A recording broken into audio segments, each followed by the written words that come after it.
We are very proud that we are able to establish internationally competitive structures at an early stage thanks to your IE strategy.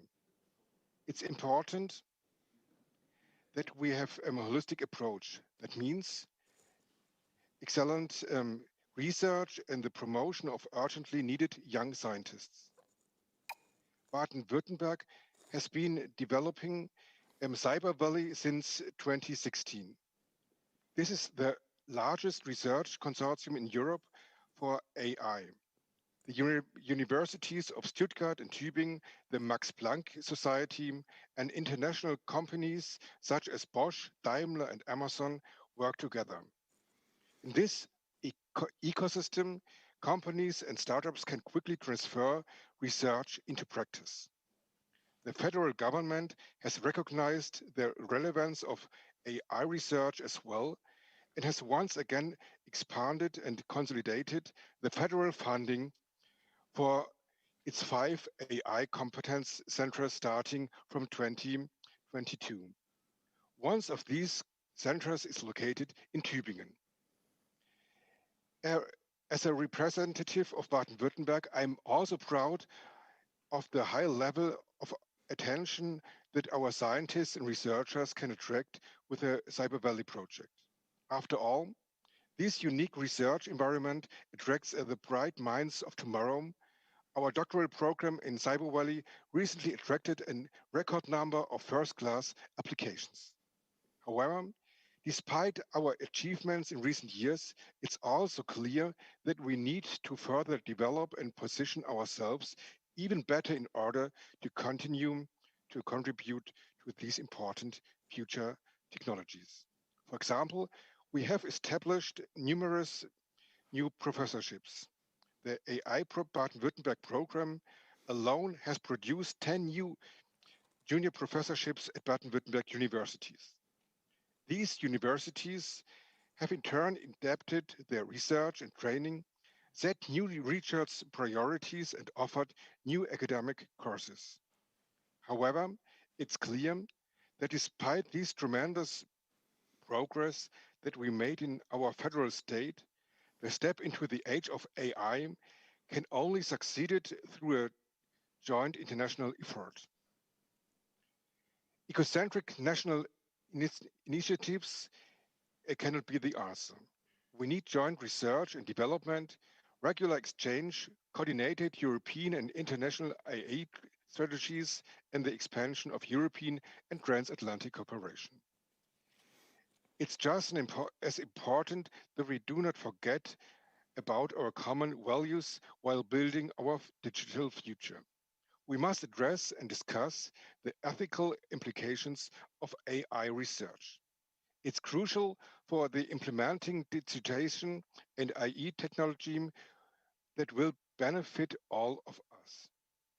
That is why I'm very blessed that we are bringing together key players from politics, business, science, and society this week in order to discuss the entire range of these challenges. The joint development of ideas and the sector spanning expertise are the basic prerequisites to shape tomorrow's policy on digitization and artificial intelligence successfully. This applies to Baden-Württemberg, this applies to Germany, and without a doubt also applies worldwide. Thank you and have an exciting event. Thank you very much. Thank you, Andre Baumann. And having myself mentioned the digital gap in Germany, it is good to hear that there are some regions, especially in Baden-Württemberg, with our centers of excellence and hotspots of the digital transformation. Thank you so much for enlightening us. And now I have the special honor and pleasure to introduce to you Heinz Dürr, chairman of the Heinz and Heide Dürr Foundation, and for 3 years the major sponsor of this AI series of conferences. For all of you who know about the industrialization of Germany and the important decades after the Second World War, he is a leading figure of the industrial sort of success story of the so-called German miracle. He was chairman of the board, he was board member of Daimler AG. He was chairman of the AEG. He was also on the board of the Deutsche Bahn AG, all sort of core and leading industrial elements of Germany. And he is, as he himself calls himself, an analog man, very much interested in the digital process and trying to know what this process will bring to industry as well as to labor. He is and was one of the driving forces behind this conference series. So thank you very much, Mr. Dürr. Heinz, the floor is yours, and I can't thank you as much as we need to. Thank you so much. Thank you very much, Rüdiger. Thank you also, Mr. Baumann. Now, hello to everybody. Mr. Lenz and Mr. Baumann have explained what the conference is, so I can make it very short. I remember very well, Rüdiger, when we discussed in 2017 the first time, what should we do with Aspen in Berlin? And we found out that digitalization and AI is an important subject, and Aspen could be a very good platform, and apparently it happens. I heard about a gap of digitalization from Mr. Baumann and from Rüdiger. I have to say, in the Dürr company, where I am a main shareholder, we have no gap. We are working very much in AI. We control our plants, our installations. We detect the quality. We detect the quality, the failures instead of detecting them in long and experienced procedures that are based on analog data as well as on trial and error process. So it's working in the industry in Germany, especially in Baden-Württemberg. Today you are discussing, or for the next 3 days, you are discussing the impact of AI to labor structure, on economy, and on further globalization. Globalization without digitalization and artificial intelligence is not possible. A main driver in this field in AI is China, and this we have to keep in mind. And I hope you also will leave on these discussions. So there are a lot of opportunities. You will discuss them in the next 4 days, or 5 days, even 5 days. So it's a long time, and I hope you still, even with that virtual conference, you will have a full success. I wish you all the best. And once more, full success on the conference.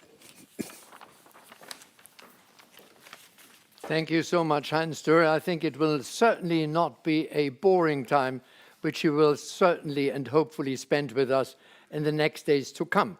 And now, ladies and gentlemen, but also, Heinz, I would like to say thank you for all the support you already gave us. And I hope that we can continue our close cooperation and collaboration in the future, because this topic will not go away, as we both know. That's true. Now, with no further ado, let's come to our first dialogue and discussion part with an opening conversation between Jan, Talin, and Ulrike Franke. I see her already over there. And Rike, as you call yourself, Rike, it's wonderful to have you. Let me shortly introduce you to our crowd. You will lead us through the next 45 minutes. You are a policy fellow of the European Council on Foreign Relations. Your focus is on security and technology. Your credentials are outstanding as far as these topics are concerned. You hold a master's degree from Sciences Po, have been a research assistant at the IISS, and whoever knows what that acronym it means, it is the leading strategic institute worldwide. And you are a policy affiliate at the Governance of AI project at Oxford University. So I think you are very well versed to engage Jan Talin about his role as co-founder of Skype and Kazaa, as well as the objective of the Cambridge Center for the Study of Existential Risk. Rike, the floor is yours. Thank you. Thank you very much for this kind introduction. I hope everyone can hear me well and see and hear Jan well as well. A wonderful good afternoon to all of you, and welcome to this opening discussion of the Aspen Berlin AI Week 2020. I'm very glad that you could all join us and listen to us. And I'm happy and indeed honored to have been asked to lead this discussion with Jan Talin over the next 45 minutes or so. Jan, as it was already mentioned, is of course a physicist by training, a computer programmer. He was a leading developer of Kazaa and Skype, it has been said. But more recently, and maybe more immediately relevant for our discussion today, Jan has made a name for himself as one of the leading thinkers on AI and one very important investor in various AI research, and most notably research on AI as a potential existential risk.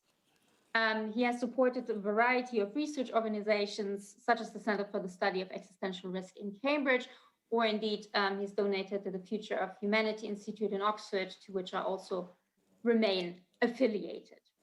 Now, Jan, we only have 40 minutes or so I want to dive right in. And there are broadly two topics I would love to discuss with you now. And the first is indeed this idea of artificial intelligence as existential risk. So we're talking about the potential long-term impact of AI. And I think, by the way, that it's brilliant that this AI week starts with this long-term view. And the second topic I would love to touch upon as well is a bit more short-term focused, if you like. Namely, I'd love to talk a little bit about policy implications, or indeed your advice to policymakers, if you have any, and your view of international cooperation and competition on AI. But let's start with this existential risk idea. Now, you started out as someone who was working on something very practical, right? A business venture, you developed something that people could use. So absolutely not long-term, but very short-term and business focused, if you like.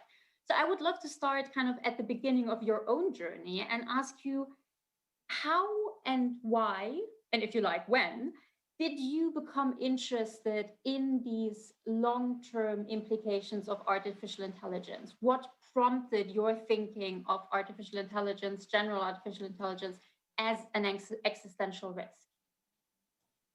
Good afternoon.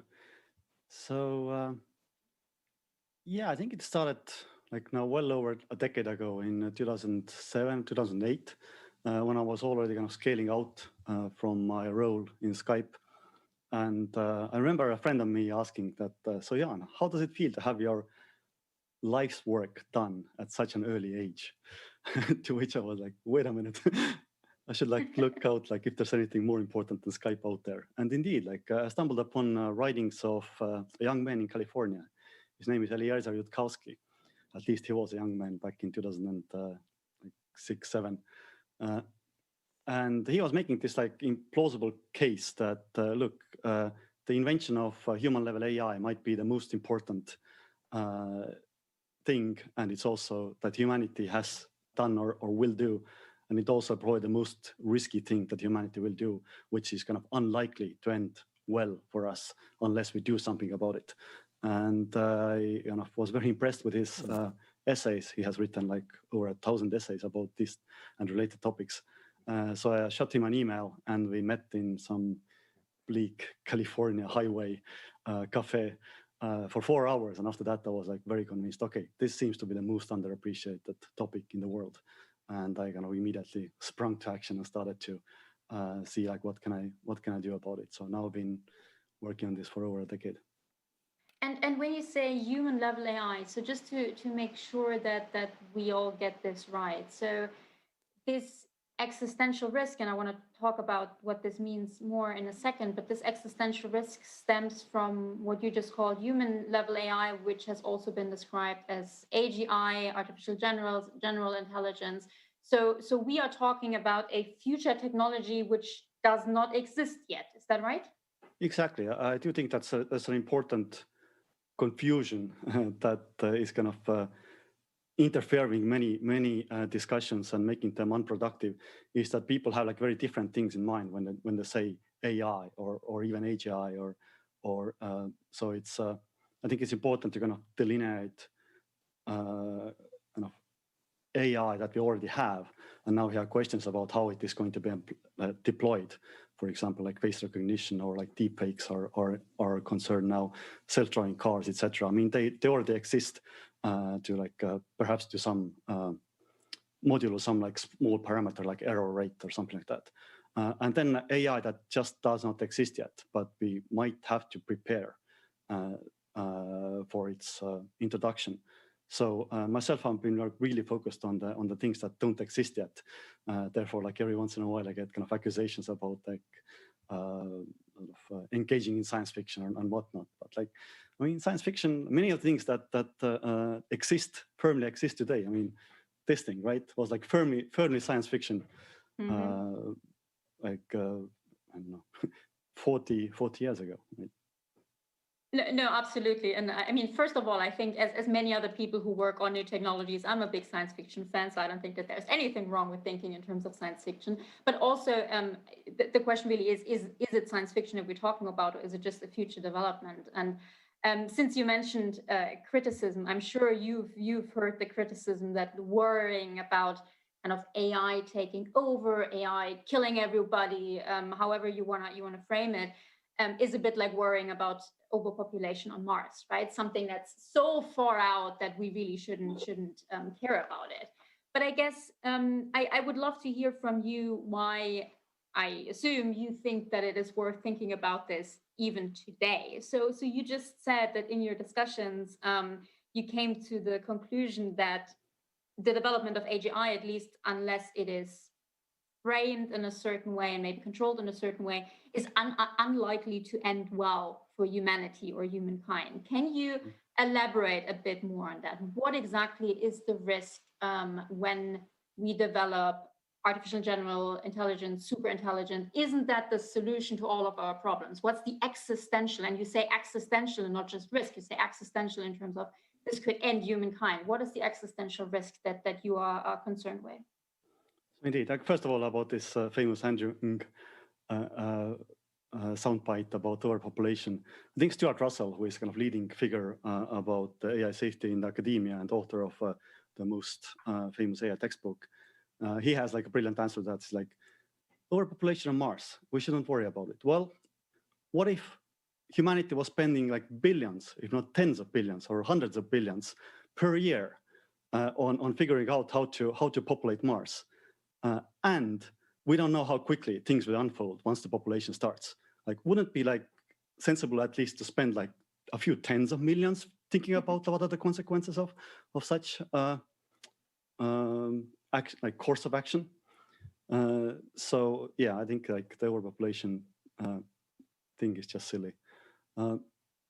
Now, I think in general, like one way of looking at AI is, and indeed is kind of, I think it's productive to, whenever you see a text of it that mentions AI, as I said earlier, it kind of means different things to different people. You just like play the word, play the game that's called Taboo the Word in rationality community that I'm part of, which is that you just completely replace the word with something else. And I suggest you should replace it with delegating human decisions to machines. And a lot of the things become much clearer, like what are the dangers, what are the opportunities, etc. So like one central thing is that you can look at like the decisions that humanity is making like every day and see like what are the like all the decisions that are made. Like what is the fraction of humanity's decisions of all the decisions that are happening on this planet? Like clearly humans are no longer making decisions about like high frequency trading trading actions. This is like almost all entirely delegated now to machines. And we are in like the fraction of human decisions in the mix that are made on this planet is decreasing. And the problem with delegation, as many of us know, if not all of us know, is that whenever you delegate something, you hopefully gain something in terms of capabilities or ability to kind of get what you want or productivity, etc. But you're also yielding some control. So you have less control over the outcomes that you had before. So the concern really is that as we are either from kind of, how should I put it, out of naivety or like out of silliness or out of like just real economic and game theoretic pressures, delegating things away in a way that might rob us control over what's happening on this planet. Like one likely outcome of that is that we're going to lose control over the environment. I mean, we already are kind of losing control in terms of, one way of framing global warming is that these human collective decisions, kind of, or like humans making individual decisions that aggregate into something that is bad for environment. Once we have delegated away most of humans' decisions, what happens to environment is no longer under human control. And we really need the particular environment that we are part of remain in very narrow parameter range. Like if temperature just rises like 10 or 50 degrees, which is nothing for AI, for robots. I mean, the reason we send AI and robots out of space is that they do not care about the environment. Like we're gonna go like extinct in a matter of minutes. So it's really crucial for us to kind of retain control and not delegate away things that we need for our survival. Although, so you mentioned a very important word here, which is control. Do you really think that if an artificial general intelligence, this kind of, at this point, almost mystical machine that is able to do not just one task, but pretty much learn any kind of tasks that humans are able to do, and do so better, if this machine was to appear, do you really think that humankind would be able to control such a machine, and should that be the goal, or is it more that we need to make sure now that we develop in a way that the goals of this machine are aligned with human goals? So yeah, so there are multiple. If you elaborate on this kind of control versus alignment point. Indeed, there are multiple approaches to kind of ensuring that outcomes are good. I once, like again, a decade ago or so, I had like heated argument with one like artificial general intelligence developer or researcher who said like, Jan, your worries are completely pointless. Once we have superhuman AI, like what's going to happen is as like we will not understand just what's going to happen next, because just rabbits are not going to be able to understand what's happening right now on the planet. And I was like, wait a minute, why are you working on a project that has a random outcome from humanity's perspective? Shouldn't it be kind of trying to make a good future rather than a random future? And that kind of took him aback a little. But yeah, there are sort of a few strategies when it comes to kind of ensuring that the future is good rather than random, rather than something that we are not able to survive. One is just kind of trying to limit the capacity that AI has, like kind of keep them domain specific, for example. So but it's like, of course, it's kind of, although it's debatable. Like I'm right now in a debate with some people who are kind of arguing that it's actually, it seems that domain is promising to keep AI domain specific, because right now domain specific AIs are more capable than more general AIs, and hopefully this trend will continue. So like that's one strategy, just like keep the capabilities in some kind of niche, and humans the only kind of general agents on this planet who can have a big picture of what's going on, and thereby kind of like steer the future. The other way is to indeed have some kind of like docile AI that is able to sort of give back the control. Once we delegate decisions and AI is kind of confused, like sees that there's like this concept of robustness to distributional shift. Like ideally you want your AIs, if they see like completely unforeseen situation to kind of yield back to human control rather than just like plow ahead. Although like we've had like many situations where that strategy actually doesn't work either. Like humans are kind of unable to take back the control when it's kind of very critical moment. And third strategy indeed is like building AI in a way that as it gets more capable, it will also become more aligned in a sense that like as it gets more capable in terms of steering the future, it will also have like more interest and more understanding about what a good future according to human values are, or like perhaps even some like generic values that humans are just part of, that human values are just instance of. So like there is like some hope. There are some philosophical arguments that like this might actually happen automatically. But myself, I would just give like a couple of % probability to that. Like there are some arguments, some very interesting arguments that once you have smarter and smarter agents, they might, for game theoretic reasons, to become in some sense more benevolent. But like I'm not gonna like there is like. But yeah, I don't think this is something we should kind of rely on. But there are very interesting philosophical arguments like why the default outcome actually might be good. That seems to be quite a gamble. I mean, I think you outlined really nicely kind of different ways of either control or alignment. So keeping AI domain specific, to which I would kind of say that sounds theoretically like maybe an answer, but given that there are many actors around the world who openly or not so openly are indeed trying to build AGI, that seems like a dangerous strategy, but could work.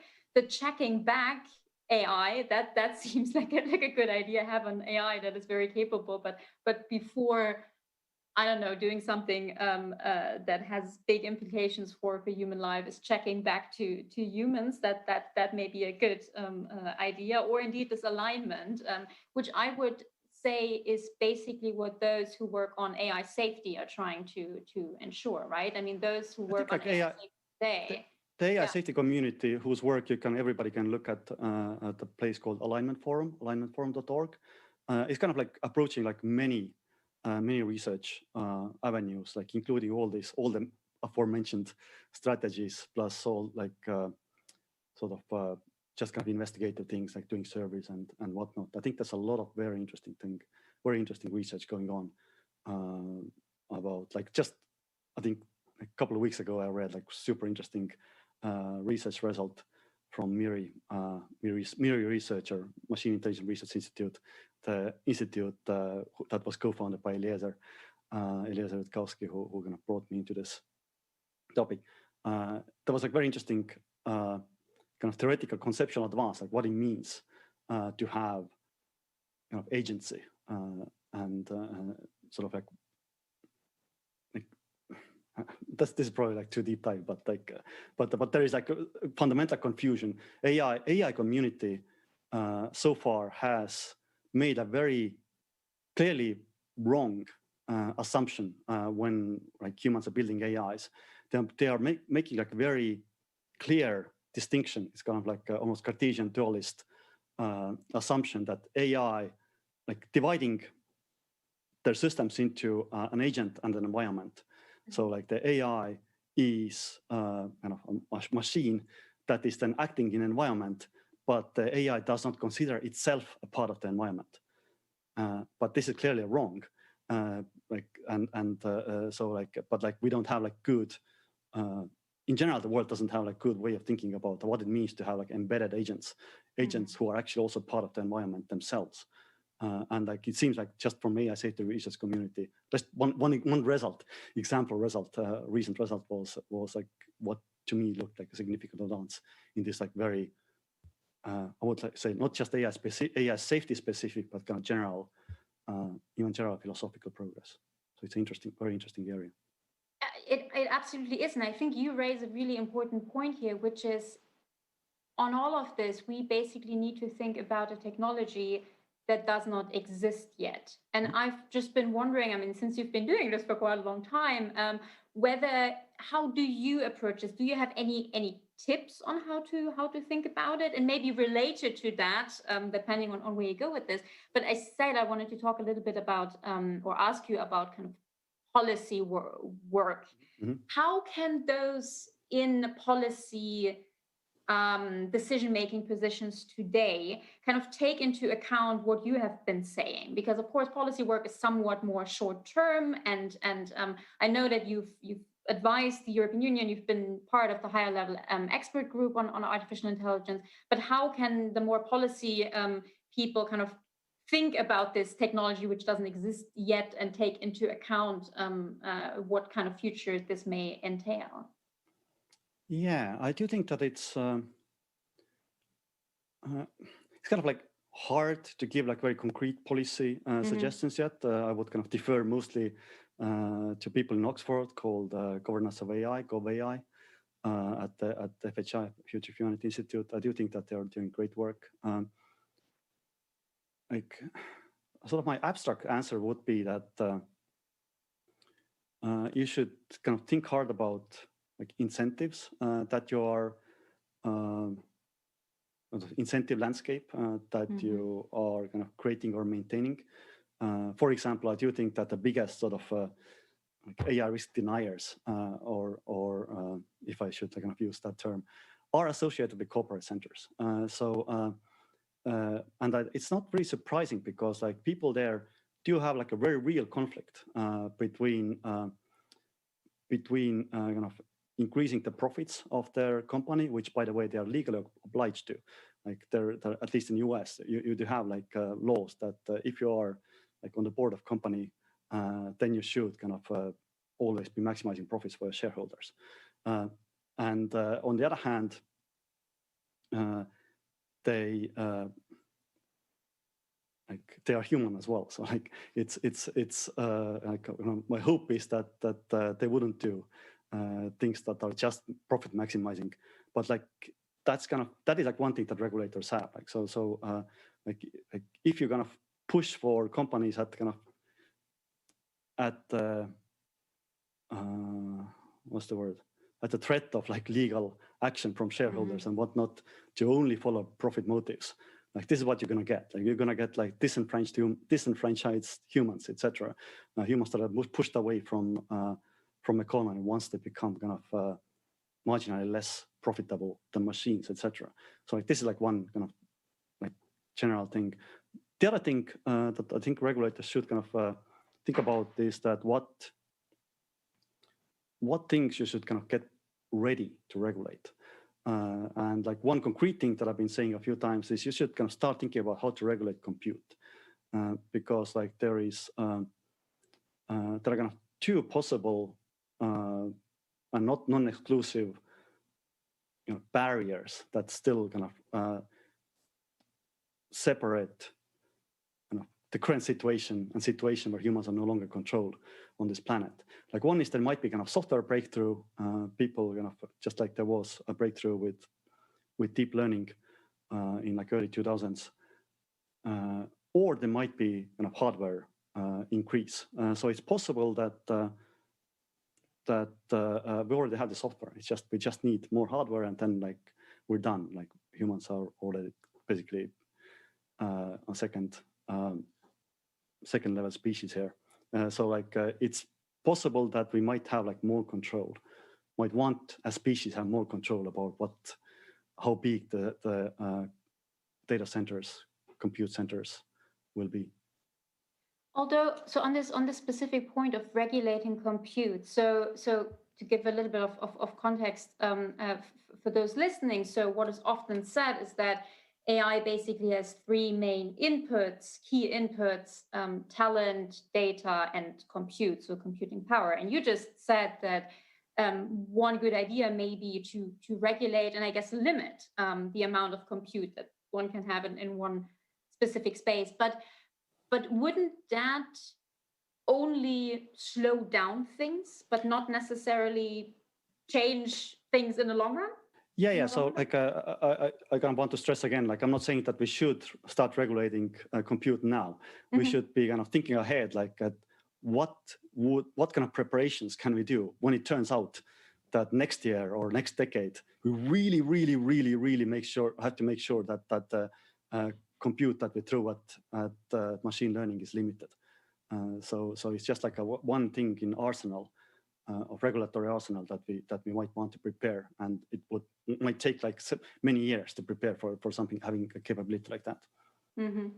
Yeah, I like this idea of kind of having different tools in the arsenal, and I guess this is always a good advice for policymakers. Think of different scenarios, and then think of different things that you could do if these scenarios arise. And I guess at the EU level, there's still a lot of work to be done there.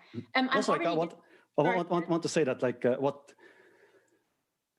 what very often happens is that you will get kind of the discussion about this will get derailed by somebody saying like, wait a minute, this is like overpopulation on Mars. So wait a minute, we don't even have robots that can stand up. Well, we do actually, but like a few years ago that they're thinking of, we didn't have those. So like you can always come up with like things that AI can't do today, and then use that to justify inaction. But I think this is just like wrong. Yeah, no, I think that point is very well taken. I'm already getting lots of questions from the audience. So I'm going to see whether I can group them in a way that kind of makes sense. Several of them kind of go or touch upon international competition on AI and global security issues. So let's see. For instance, this one. What are, in your opinion, the implications of AI on global security issues? Are there more benefits or risks? And should there be limitations to the use of AI? And if I may kind of add on, because I think this is where the discussion is going, I know that you in the past have been critical of using AI in the military realm. I'd be really interested in hearing more about this, given that, of course, AI is increasingly used in the military realm in a variety of ways, from combat to non-combat functions. But so your view on the kind of more security-focused implications of AI, I think, is what we're asking. Yeah, I do think that there are kind of two major reasons to be like super careful about introducing AI into military. And those two reasons people necessarily don't think about. Like there's a lot of discussion about like, will the kind of battlefield with AI be kind of more humane, which it well might be. I'm not like arguing with those people at all. I do think there are two reasons why it's very dangerous to have like kind of unmitigated arms race. So one is that whenever you are in a military competition like that is centered around AI, like humanity's, like our species' ability to control the trajectory kind of suddenly drops a lot because suddenly you have like these incentives to be secretive about things and to not cooperate as long as you don't trust the others. The reason why people are engaged in arms races is that other people are engaged in arms races. Like whenever you start an arms race, which means that like what's going to happen is no longer under your direct control. It's like game theory that's going to make your decisions for you from now on. So that's like one very big reason. Like once we kind of start like literal arms race in AI, like humans kind of no longer dictate their future. Second reason is that a kind of more practical reason is that currently there is a difference between state actors and non-state actors in terms of military capacity. And the reason is that the state actors have much more humans than non-state actors. Once you take humans out of the loop, like you're gonna remove the principal reason why non-state actors are less powerful militarily than state actors. Anybody with money will have kind of state-of-the-art ability to kill people. And I don't think that world is going to be safe. You're muted. Yes, of course, this had to happen. And that is an extremely interesting point, because on the one hand, I hear what you're saying, and you're right in saying that, well, giving non-state actors that kind of power is really dangerous. On the other hand, it also means that weaker actors are gaining in power, which may not always necessarily be negative, right? So there's a certain kind of David versus Goliath development here. I've heard, like, I visited like a military contractor in Estonia, had like exactly the same. I'm not surprised. Argument. Yeah. Yeah, no, exactly. And this is, and I guess this is how that this way you just answered the question very well, because it basically shows that if we go away from the kind of normative question of whether this is good or bad, and I guess one can make the argument for both sides, at least theoretically, what you just said at least shows very well how AI can influence the global balance of power.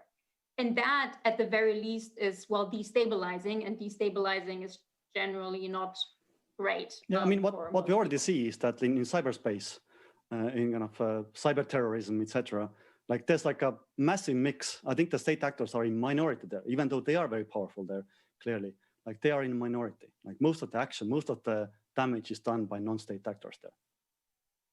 I was just, well, because you just said non-state actors in cyberspace, because there was a question about the role and risk of hackers in the launch of AGI.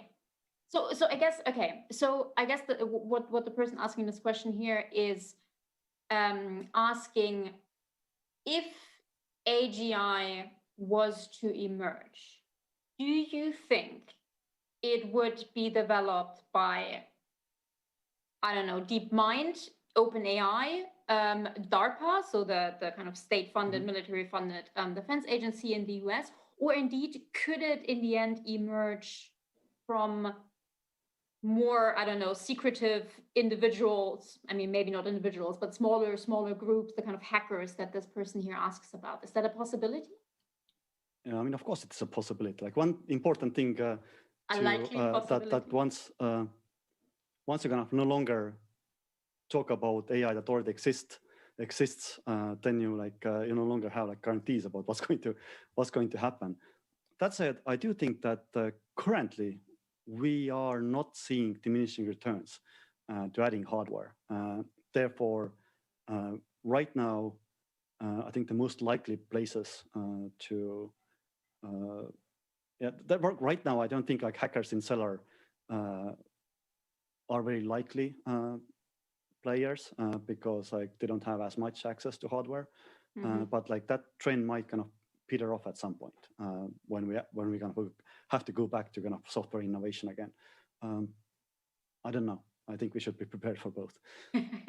Yeah. I mean, I would also think not enough access to hardware, maybe not enough access to data, but yeah, as you say, depending on. I think data is overrated. Oh, interesting. Why? Because, like, I mean, people already are talking more and more about synthetic data. Like the thing that I say is that look, the most powerful games player on the planet is Alpha Zero. What does zero mean there? Zero data. So it's like you always can. Data is just like something. It's like a crutch that can help you to get to things faster. But once you have a sufficiently powerful system, like, in fact, the main thing, again, Stuart Russell has a great quote. Like we don't teach human kids what a giraffe is by showing them 10 million pictures of giraffe. This is like a very temporary problem with current generation of AI that it needs a lot of data. I'm pretty sure this kind of thing will be fixed. So synthetic data, but also data efficiency, I guess, right? Like not needing as much data. The way you usually do is like you take some data to get things kind of going, and then you're kind of most of the data will be actually synthesized based on the few things that you have. Just like humans do it, right? Exactly. No, I think this is a really important point because we keep hearing these things, data being the new oil or China being really again, this is from people who think about AI that existed 2 years ago. Yeah. So fast development. I have a question in the chat, which I think is great because I also wanted to go in that direction before we end, which is, I'm going to read it out. There was a lot of discussion about bias embedded in AI. This has clear implication for global security. How can we become more aware of these biases, and can they be mitigated? And I guess, I mean, just this week, actually, there was a big controversy about a researcher at Google being let go, allegedly over, or reportedly over, criticism of bias in Google's AI.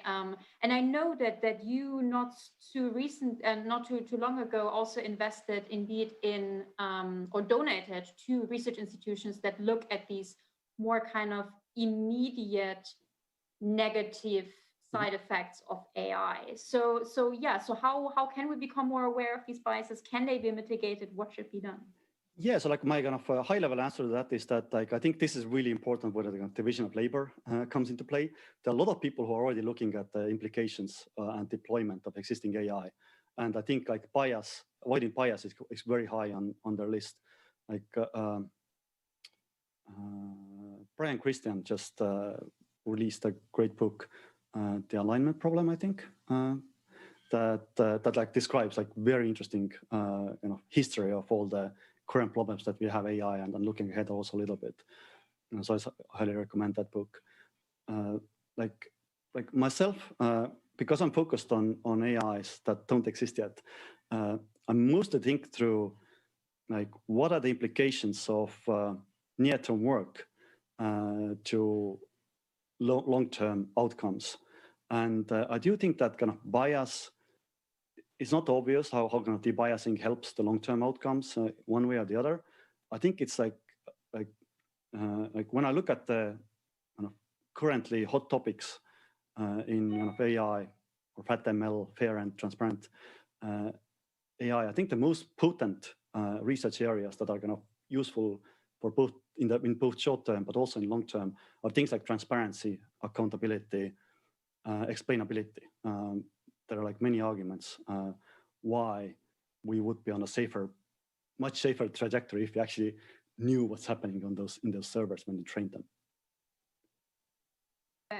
Do you think that we're likely to achieve transparency and accountability and explainability? Because this is something, so as someone who isn't a tech expert and looks at this from the outside, the one thing I very much struggle with is this idea of AI, and especially kind of machine learning systems as black boxes, where it may never be able to really understand how a machine learning system arrived at its conclusion. Do you, as a tech expert, see a development where we may be able to solve that problem? Because as you say, that may indeed help quite a bit. I do think that there are like many hopeful things. By the way, this is something that regulators can push for, just not approving medical systems that say like, well, looks like 99% you need an operation.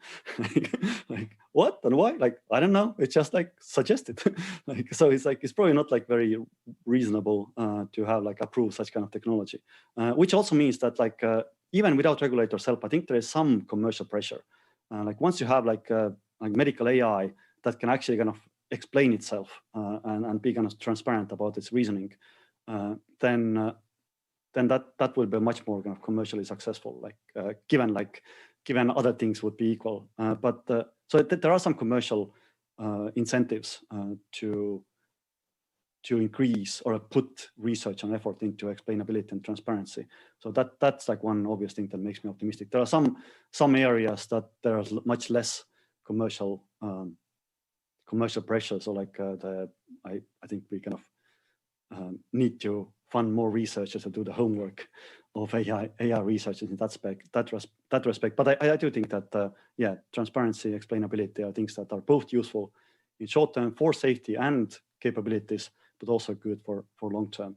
But again, I don't want to like. I want to go back to kind of this like division of labor thing. I'm super glad that there are people who are working on like various clearly important things like bias, avoiding bias.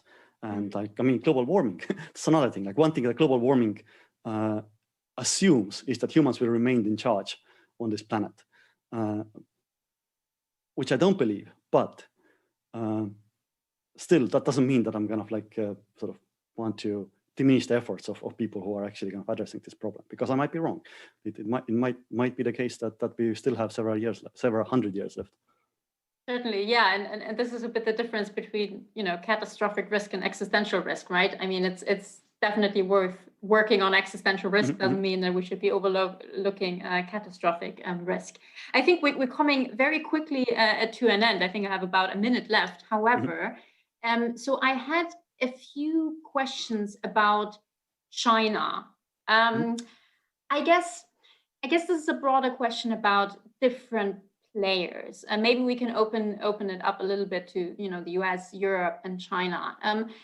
How do you, to the extent that you look at this, where the different players stands, how would you currently, I don't know, rank or assess the different players when it comes to both AI in the current situation, but also future developments. Do you think that between the US, Europe, and China, one player is clearly leading, one is ascending, one is left behind? So, like, I mean, in terms of kind of my own assessment, I do think that UK, mostly because of DeepMind, and US have the most capable research, but like I'm also aware that my view is like super biased because these are the places and people that I know most. I mean, I've been going to China, Japan, Singapore, etc. every once in a while, and I'm kind of glad to kind of sit literally between East and West. Like this place here is like kind of equidistant from Beijing and Washington. So I'm like, I definitely want to see like more cooperation, because like this is going to be a species-wide problem. Just like, I mean, one nice thing about 2020 is that like now people know what it means to have a species-wide problem. And I hope this would be kind of useful, like when we will have next species-wide problem. Okay, thank you. Thank you so much, Rike, and thank you so much, Jan. This was an enlightening and very interesting conversation and discussion. And I think you helped all of our audience to understand a little bit better the complexity of the issue, and also by looking very much forward into the future. Thank you again. And now we all know from our Zoom experience that after approximately 1 hour, there gets a little bit people are stressed out a little bit. So we give you a break sharply for 4:05, past 5 minutes past 4 p.m. And then we will reconvene and have our next line-up of our panelists. Thank you so much.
And now it is my pleasure to introduce to you our next moderator, Dr. Stormy Annika Mildner.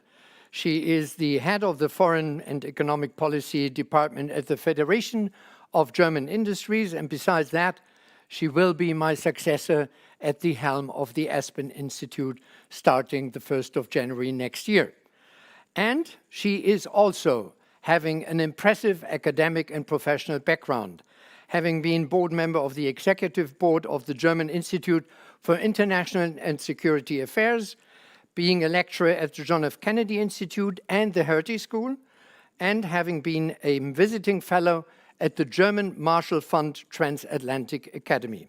Her main interests are transatlantic trade and international finance and transatlantic relations. Stormy, it's very good to have you. Welcome, and the floor is yours. Thank you so much, Rüdiger, and it's so nice to be here. Indeed, this is my first event at the Aspen Institute as not yet quite yet director. Rüdiger is still on the steering seat, but it's lovely to be here today nonetheless. We have an excellent panel lined up, and the title of our panel is AI, Typhons and Tech Tycoons. And our speakers today, our panelists are Björn Böning. He's the Permanent State Secretary, Federal Ministry of Labor and Social Affairs. Björn, so nice to have you here. Where are you currently? Are you at home or are you at your office? I'm in the ministry today, but partly 2 days a week I'm at home. Wonderful. Thank you so much for being here. This is one of my first hybrid sessions we are actually doing after lots of days at the home office. So it's nice to see you virtually. It would be nicer to have you, all of you here, but maybe hopefully soon we can all see each other again. Our second panelist is Benedict Fry. He is Oxford Martin City Fellow, University of Oxford, and he published, or he authored the book, The Technology Gap, Capital, Labor and Power in the Age of Automation. Carl, where are you currently? I'm currently at my home in Oxford, where I've been most of the time since February. So it's very good to be with you. Nice to see some faces. Thanks so much for being with us. Is this the window behind you, or is that a photo you screened into your video? It's not my wallpaper, sadly, and it's not the real background. All right. It's the world we're living in. Okay. Wonderful. And I'm seeing that Eva also joined us. Thanks so much for being here with us today and for joining us. And let me also introduce Eva Meidel to you. She's member of the European Parliament, EPP coordinator for the Special Committee on Artificial Intelligence in a Digital Age. Eva, thanks so much for being here today. And we don't see your picture yet, so I hope we can figure that out. Oh, there it comes. Thanks so much for being here today. Are you at your office or are you at home? Hi, good afternoon, and excuse the slight hiccup, but it seems like now it's all working and my video is on. I'm joining from my office, and as we have mentioned, perhaps, I'm actually simultaneously on 2 meetings. I'm not participating in the other one yet, but I might for 2 minutes at some point have to participate in that other meeting, and then I'll close it. But I am going to be fully focused, apart from that 2 minutes, to our discussion today. Oh, wonderful. Thank you so much for doing this. And I know that it's challenging. We all do multitasking. We do multi-scheduling. We schedule the events one to the other. So I very much appreciate that you are here today with us. Then also with us today is Kaspar Klinge. He's Vice President, European Government Affairs, Microsoft Corporation. And where are you currently? Yeah, I'm afraid this is not my apartment or my house. So I'm actually in a Microsoft office. Normally I sit in Brussels, not too far away from Eva, but because of the lockdown, I'm actually in exile in Copenhagen. So in Microsoft in Copenhagen, but great to be with all of you. It looks like a very impressive backdrop you have there. Thanks so much for being with us today. And also with us is Andrew Wyckoff. He's the Directorate for Science, Technology and Innovation of the OECD. And you are at your office, or you have a very impressive background at home. Thanks, Stormy. Good to see everyone. No, I'm at home with my virtual background as well. A little bit OECD-like, but so it goes. Pleasure to be here. Thanks so much for all of you being here. We want to talk about AI today and how it changes our lives, how we work, how we produce, how we communicate with each other, and all the challenges which come along with AI, but also the great opportunities. And I couldn't imagine a better panel today. How we want to structure our dialogue so that also our audience know what they can expect.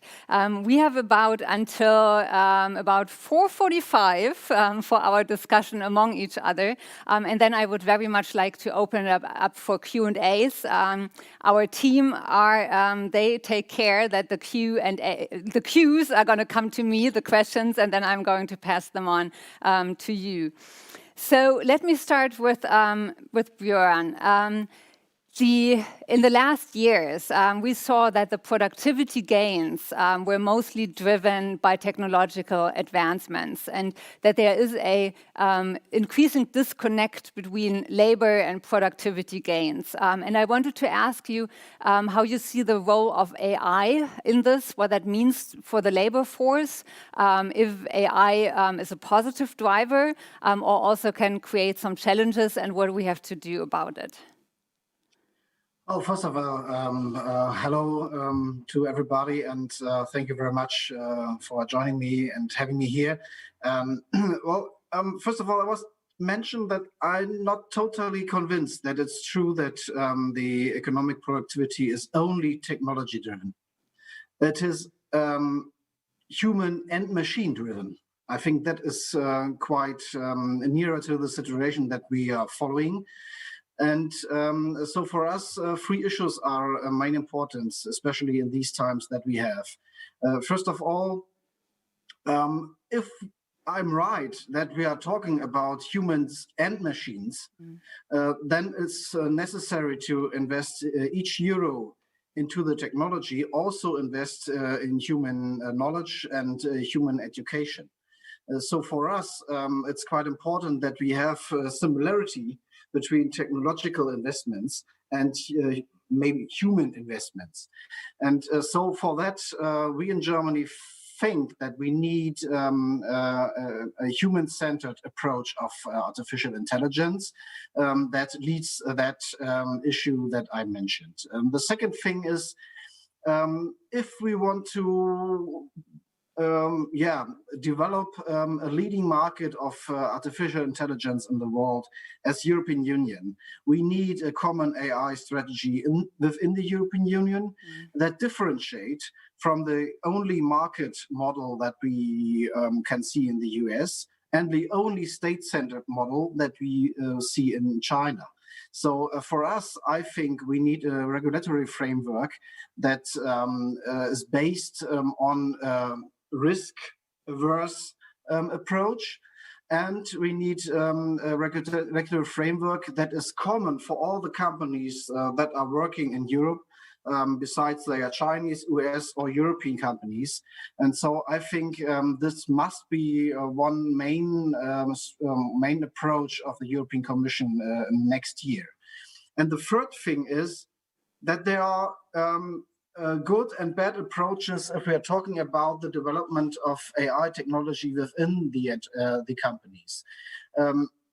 If we want to find good conditions for technology to be implemented in the companies and to work with technology productively, then we need an approach of trust within the companies, and we need a participation framework that workers can deal with the technology, with the development of technology, and participate and co-determinate if we are talking about development of technology on the company level. So for Germany, co-determination is one main aspect if we are talking about a modern regulatory flexible framework for artificial intelligence. Thank you very much. Thank you so much, Björn, for also challenging our assumption. I would like to ask a quick follow-up question. In many countries, we are seeing an increasing income gap. And in many countries, social mobility has decreased over the last years. Do you think that this could intensify with the developments in artificial intelligence, or is there also a chance which might help us to decrease the income gap again? Well, I agree. According to our research findings, we know that over the next 5 years, 1.4 million jobs will be lost only in Germany, and 1.3 million jobs will be created. And so we have, we could come into a mismatch between people who are on one side of the economy, where they do not have any chances anymore.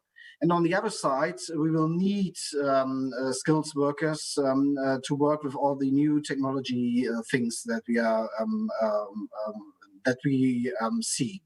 So the most important strategy for Germany, and I think also for Europe, is to avoid that mismatch and to find productive ways to retrain and uptrain and reskill workers due to the technological development. Thanks so much for pointing it out that the markets are great, but sometimes the markets don't solve everything. But there need to be government policies, and that's a good keyword to ask Carl about industrial policy.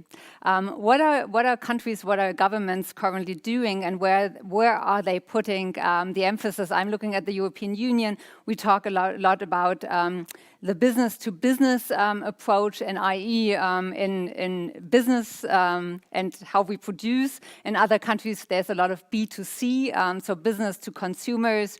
So what, in your opinion, is the right approach? What should governments foster, support, and how can they do it in a good way?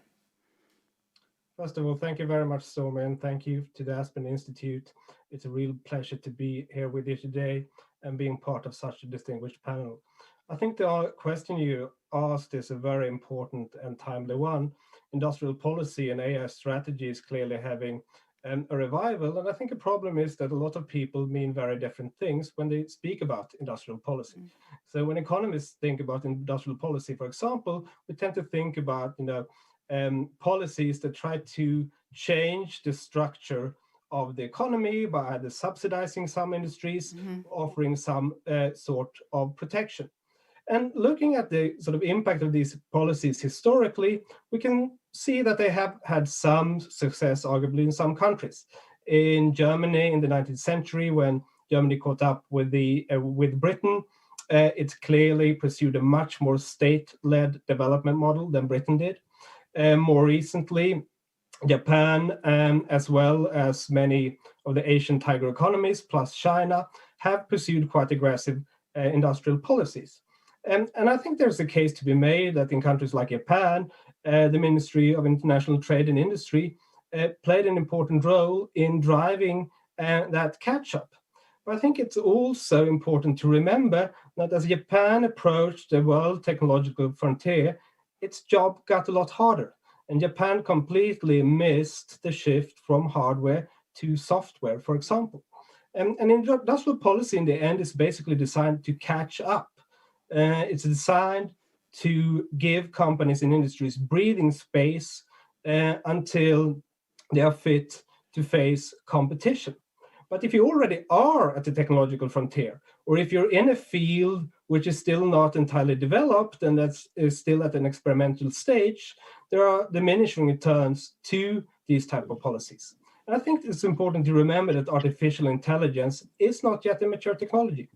Even in the United States, less than 2% of companies have adopted some sort of machine learning. Productivity growth, as you mentioned, is in decline.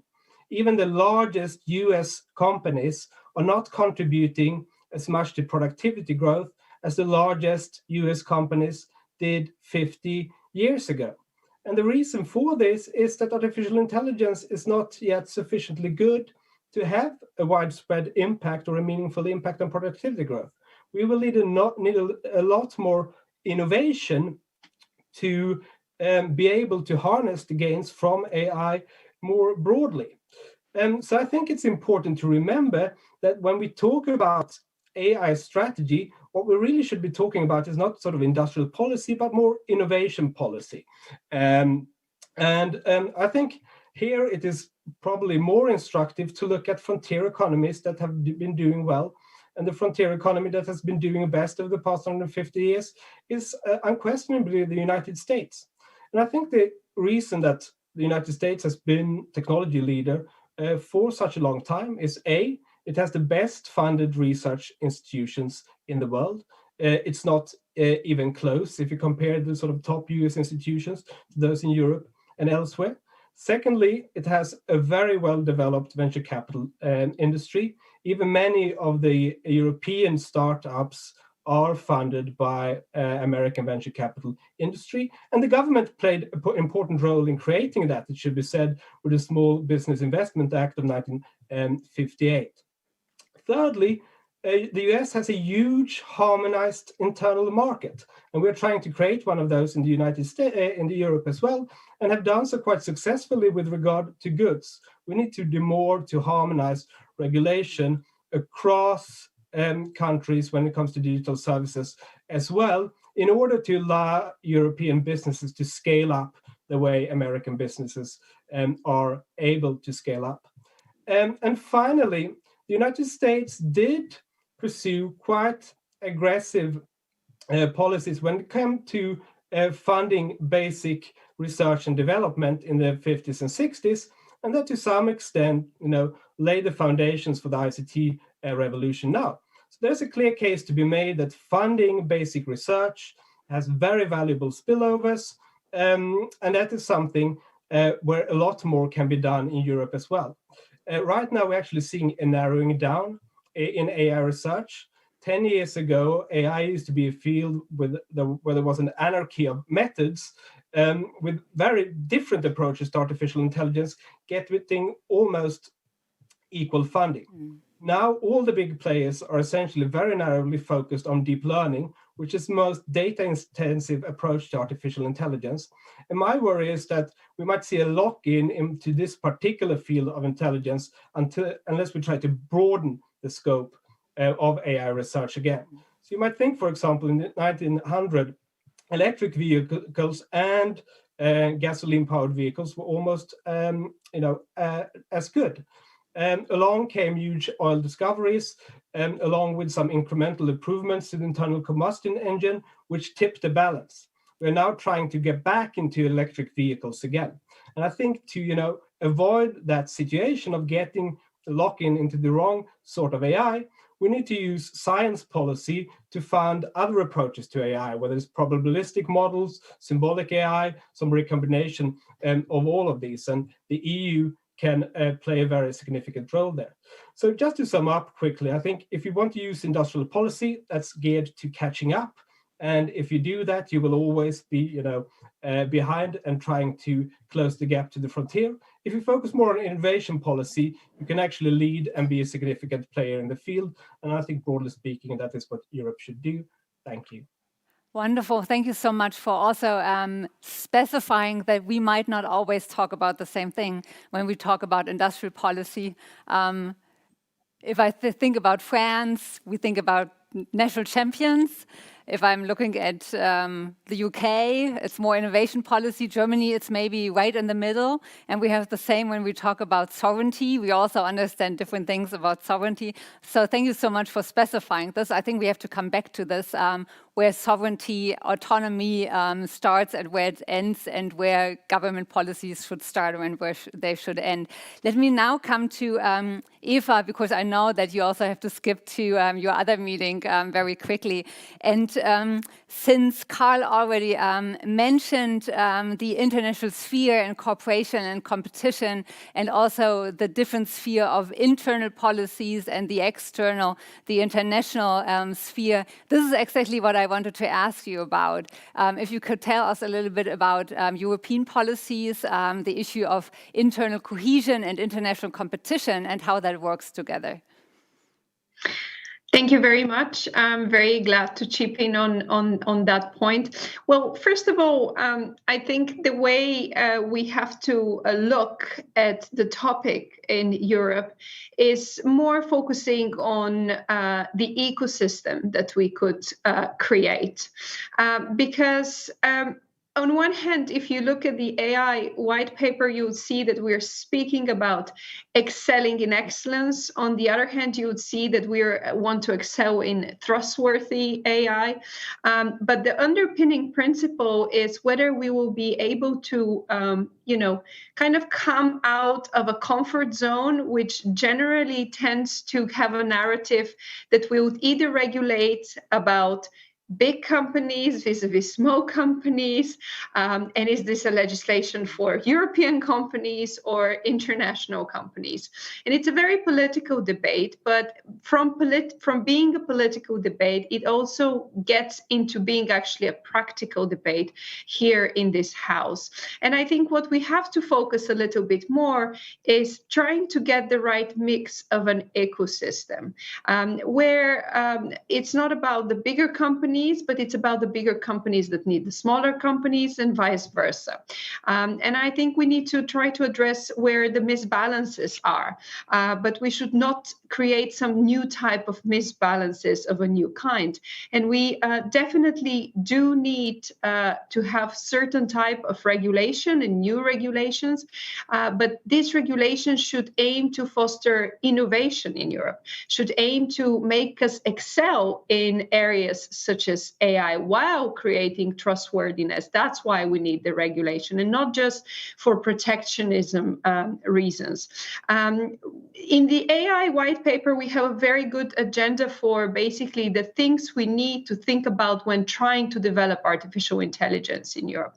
When it comes to data, when it comes to innovation, as I mentioned, when we focus on SMEs, on skills, to develop those right type of ecosystems and address also societal risk. And I think there's also a very underlying work that needs to be done. And accelerated, such as data, for example, processing capabilities and connectivity.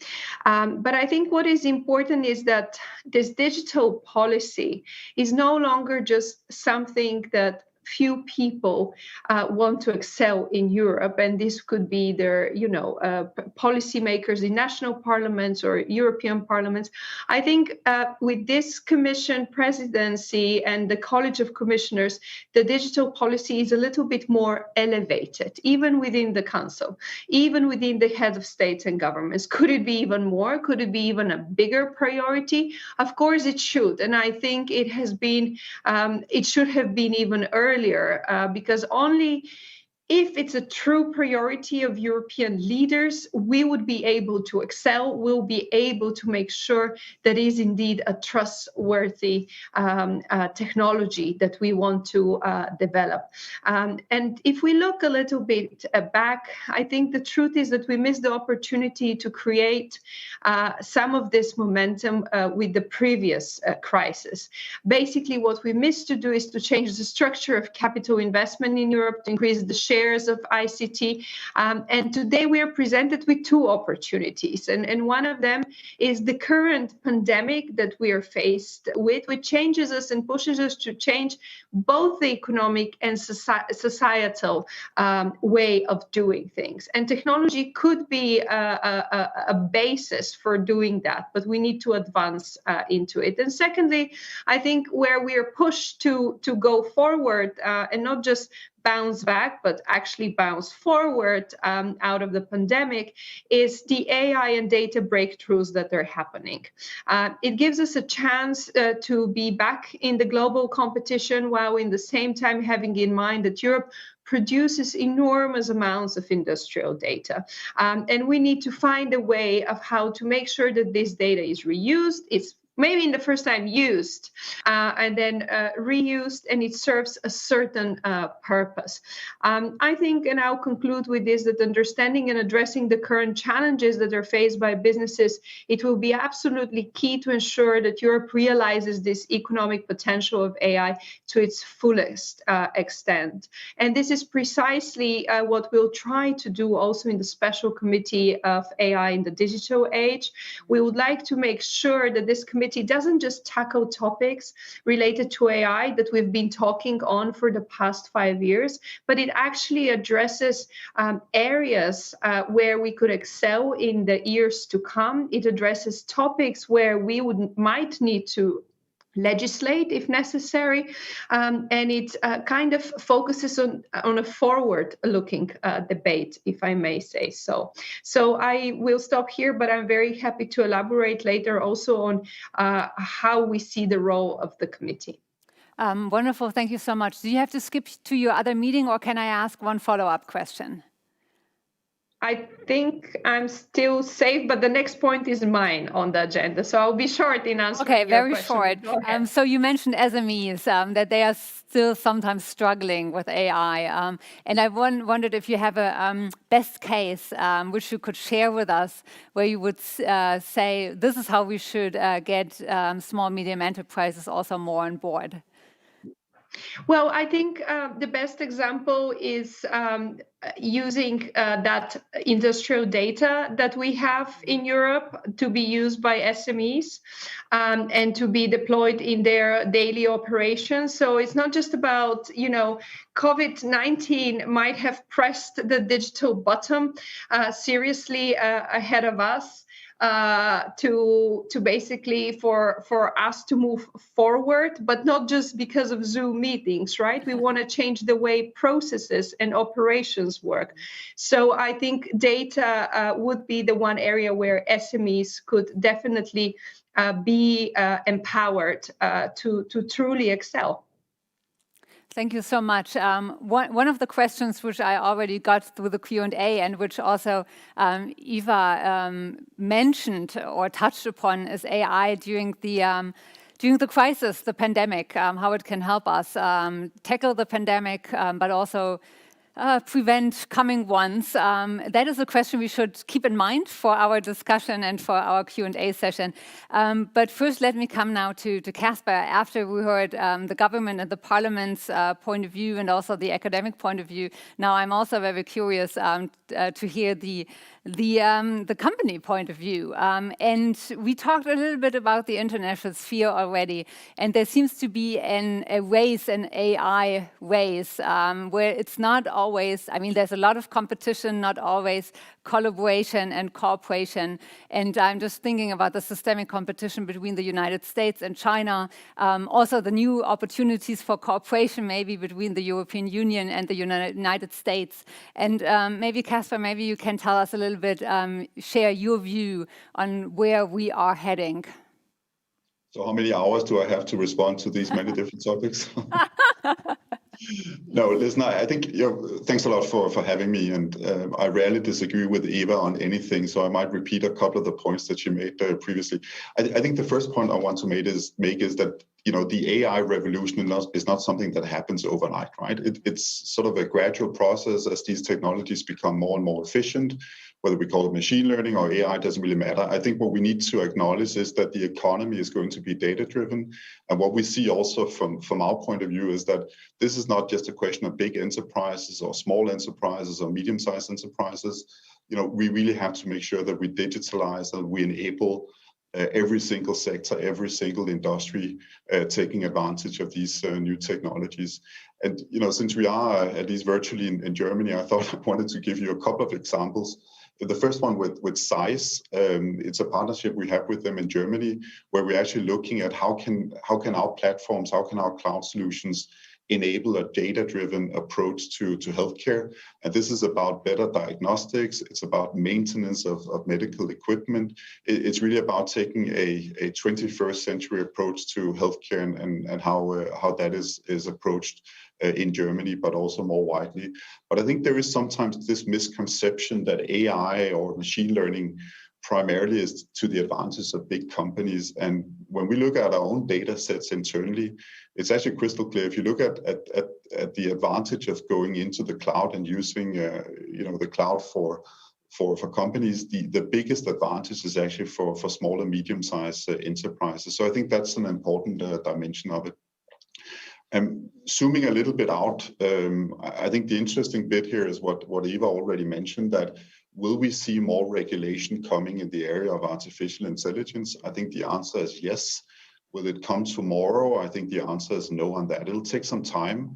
We know that the European Commission will come forward with the proposal at the beginning of the new year, but it'll probably take a couple of years before that will have an impact or will come into effect after going through the parliament and national parliaments, etc. But I think what we've seen in the contours of the proposal is very promising. It's about focusing on high-risk areas. In Microsoft, we've been advocating that we need to take a look on facial recognition, just to take one example. But I would also say highly sensitive personal data in the healthcare space is certainly areas where we need to be very careful on how we use data. Our business model is crystal clear. We don't use our customers' data. We don't have access to it. I wouldn't even call us a platform. I think we enable our customers to develop their own platforms and really take advantage of these new technologies. But we do need a regulatory framework. And I think in the interim, until we have European regulation in place, this is where I think we all need to make sure that we self-regulate, that we bring forward these new technologies in a responsible way. And because my good friend Andy is probably speaking next, I want to say that what the OECD did a little while ago on developing principles for AI, in our view and in my view, I think is a super important way forward. I know we're short on time, so just before wrapping up, I just wanted to touch on the last point that you made, the transatlantic relationship, because I do think that this is a value-driven question. We have to make sure that we defend democracy, that we defend privacy, that we enable economic growth, etc. And I think what is really encouraging is that for those of you who might have read the European Commission's communiqué that came out last week on a US-EU agenda, a collaboration agenda for global change, I think there were many good examples on deliverables for a Biden administration working together with Europe. But one of the areas was actually a proposal to establish a transatlantic AI agreement that was fundamentally focused on ring fencing the values that I think we share across the Atlantic.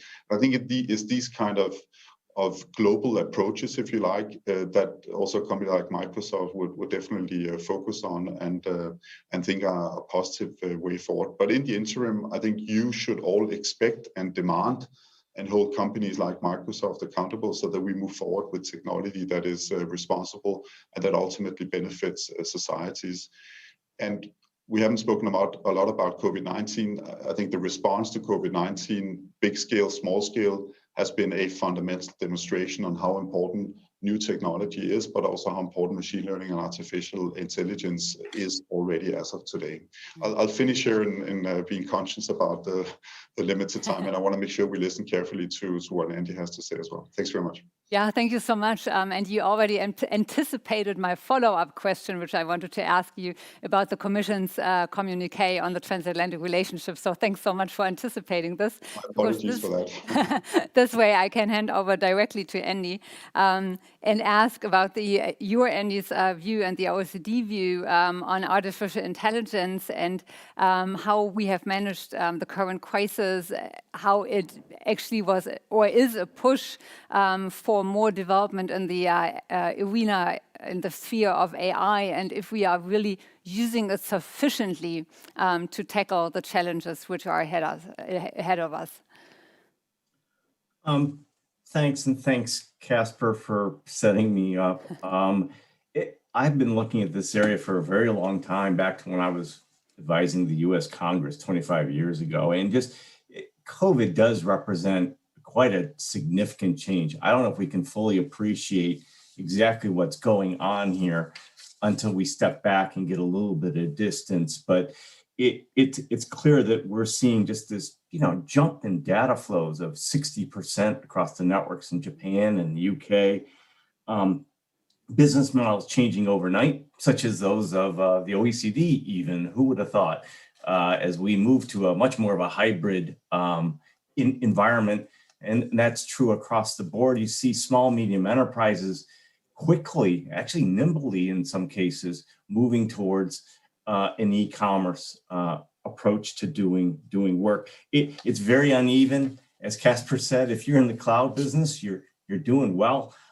If you're in the other businesses, such as, movie theaters or large spectator events, or even anything that enables mobility or travel, big platforms like Airbnb and Uber have had to struggle during this period. So it's very uneven, and with this comes a lot of structural change. And as Carl and others were saying, this requires adjustment mechanisms, a lot of which have to deal with skills and new ways of adapting and doing business, of which data-driven business, whether we're at AI or not, I'm unsure. I kind of agree with some of the comments about we need not to get too far ahead of our skis here. It's going to take a long time to go completely to an AI environment. That said, it's important. You saw the announcement last week by DeepMind and their ability to use AI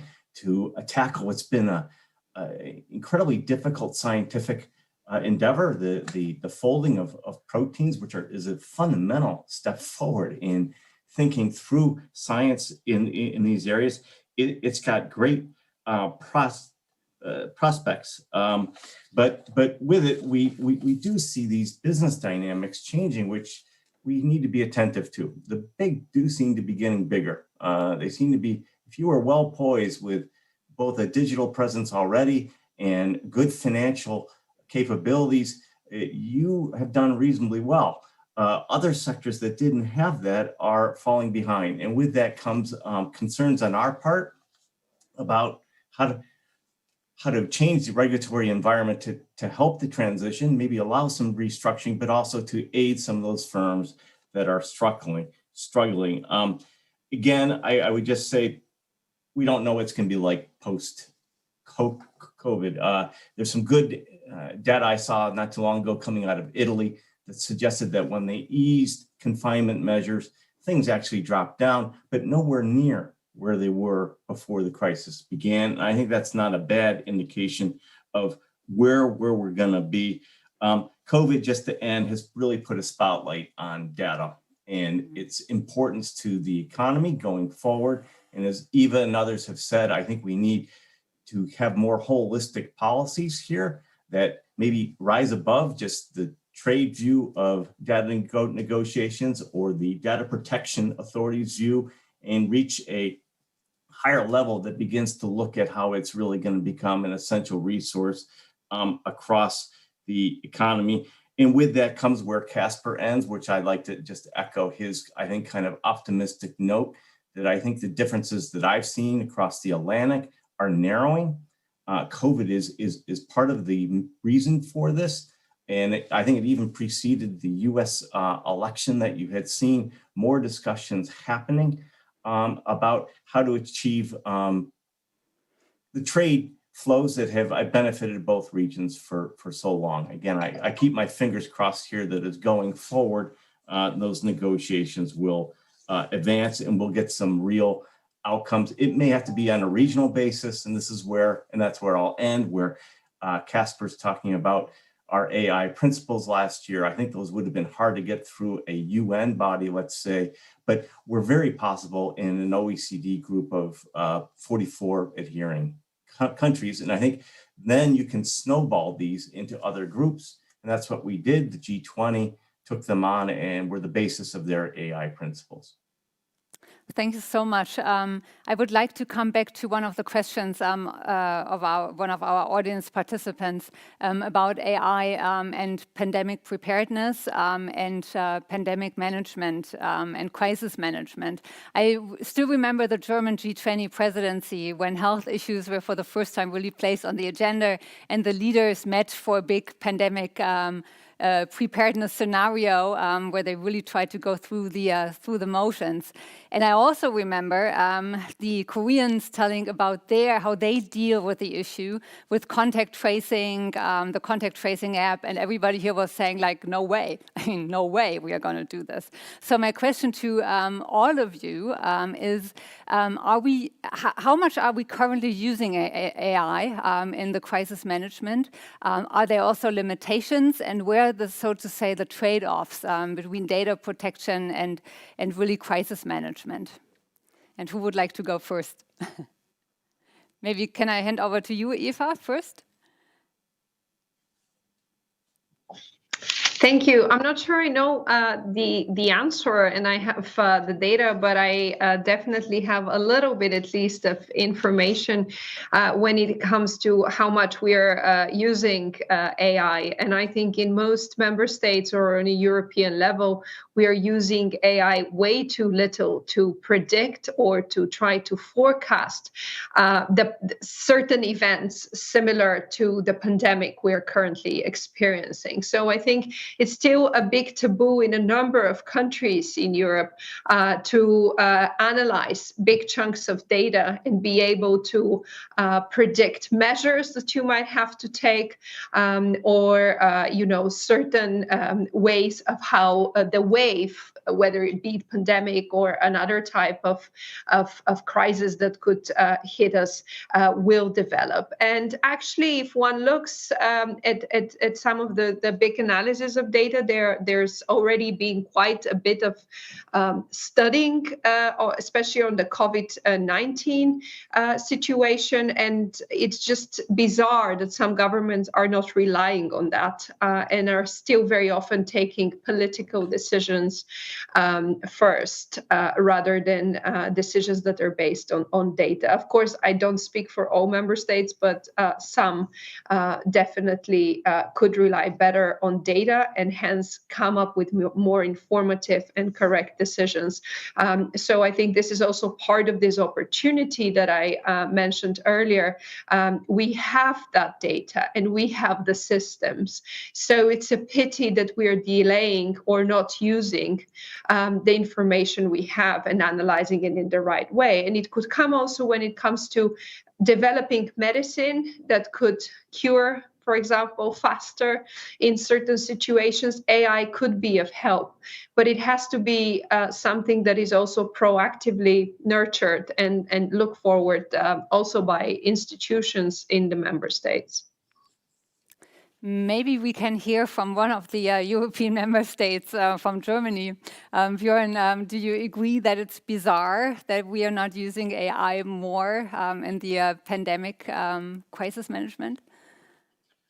Well, it depends. If you're talking about our tracing app in Germany, where we have around about 20 million users of the Corona Warn app, so we call it, which is really successful. And 1.5 million people were called via app that they had contact with so-called category 1 COVID-19 infected people. And so therefore, for that app, we used a strictly GDPR framework. And we used also a confidence as one, or trust, better say, a trust framework for merchandise, not merchandise, for supporting this app, so that people trust this app, trust all the maybe backdoors that we closed, and helped the app to be a real successful AI project. Now we're talking about a professional app that the people can use data to inform others. So we just want to create a better framework for that app, a better technological framework. So it's a process. But let me mention two other aspects that are important, I think. First of all, what we see in this pandemic is that companies that have flexible arrangements, that have skilled workers, that have a professional new work culture within their companies so that workers participate in the technological process, these companies in Germany were more successful in that crisis than others. So companies that have a strong hierarchical leading structure in their companies have big problems to perform in that pandemic crisis. And this is one main aspect or a sign for a modern labor market. And the second thing is, we use AI to strengthen our labor monitoring. So we create a strategic foresight on good data so that we can use these data to have a better forecast on the development of the labor market, where we need skilled workers, where we have a structural change in different sectors, so that we can strengthen our initiatives for further training, for skills monitoring, and to give advice to employees and employers, which are the right strategies for further training and upskilling. So I think AI is also a good way to perform a better labor market policy.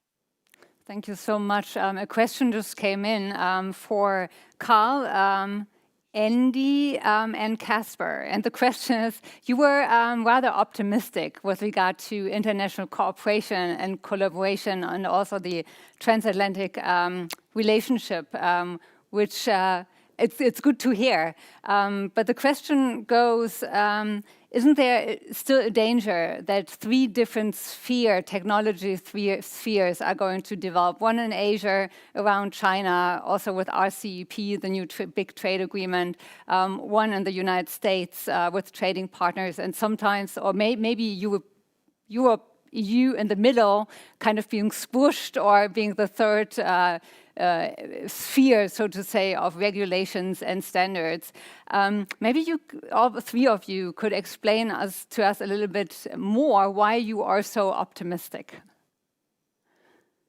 Andy, would you like to start? Sure. I guess my optimism stems a little bit from what Casper was talking about, those AI principles in 2019 during a period when most people had given up on multilateralism. Somehow we were able to agree at the OECD, 44 countries, 3 different continents, on what are pretty important principles. So there's some real teeth to them about transparency and accountability and robustness. And I personally wouldn't have predicted that, and it happened. And what's more is now those same countries are building on these to make real implementation efforts. And here we're coordinating closely with the EU in their efforts. Actually, we benefit a lot from the German Ministry of Labor for our work in this area as well. And it's just on that I kind of say, well, okay, I think people are realizing this is important. Schrem's 2 decision puts some heat behind this as well. I think big firms want to resolve this, and I think that brings people closer to the table than if we had the privacy shield still in operation. All right, Carl? Yes, and maybe just to add to that, so I think there is a great value in harmonization and standardization across space, and I very much applaud the efforts of the OECD in that. A little bit of competition can be good as well.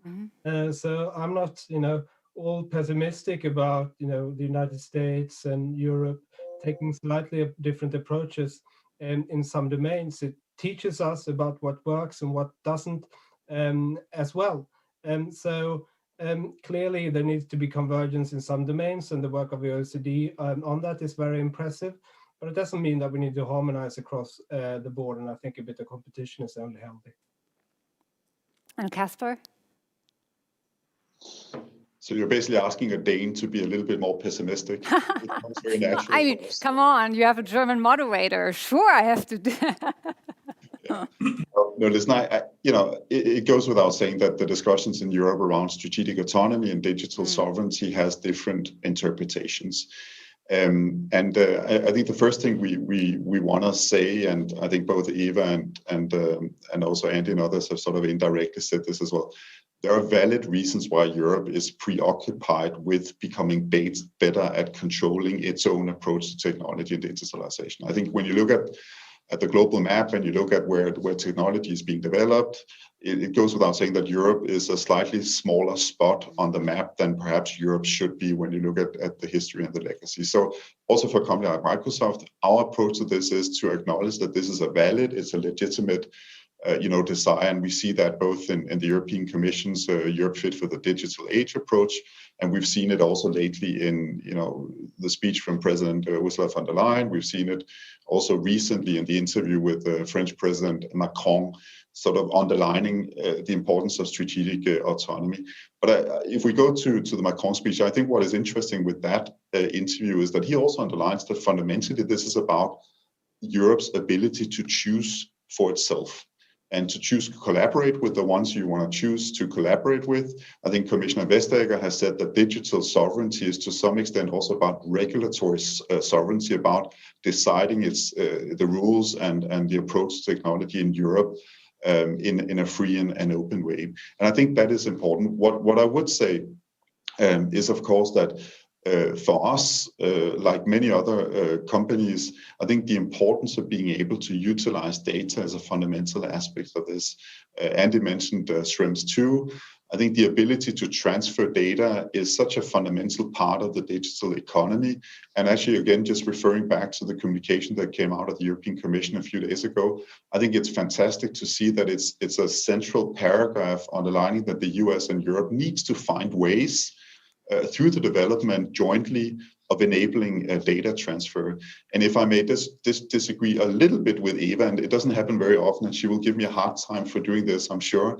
I think industrial data and the discussion in Europe around industrial data is sometimes a little bit misunderstood, because European industrial data is global industrial data in today's world. If you are a German car manufacturer and you are gathering data sets, it does not only come from Europe, it comes from around the world. And it would be detrimental to the ability of a German car manufacturer to monetize those data sets if you do not have the possibility to transfer data from around the world. In fact, I know Eva doesn't disagree with me, but I thought I would just say this in a slightly provocative way. So I think the digital sovereignty discussion is a legitimate one. We just want to make sure it doesn't end up in a protectionistic way where ultimately this will not benefit European customers, European consumers, and Europe as such. And we want to be part of that. And as I said initially, we don't use our customers' data. We have no interest in it. We don't compete with our customers, but we want to be able to facilitate, including with the state-of-the-art technology, Europe's transition to an even more digital economy.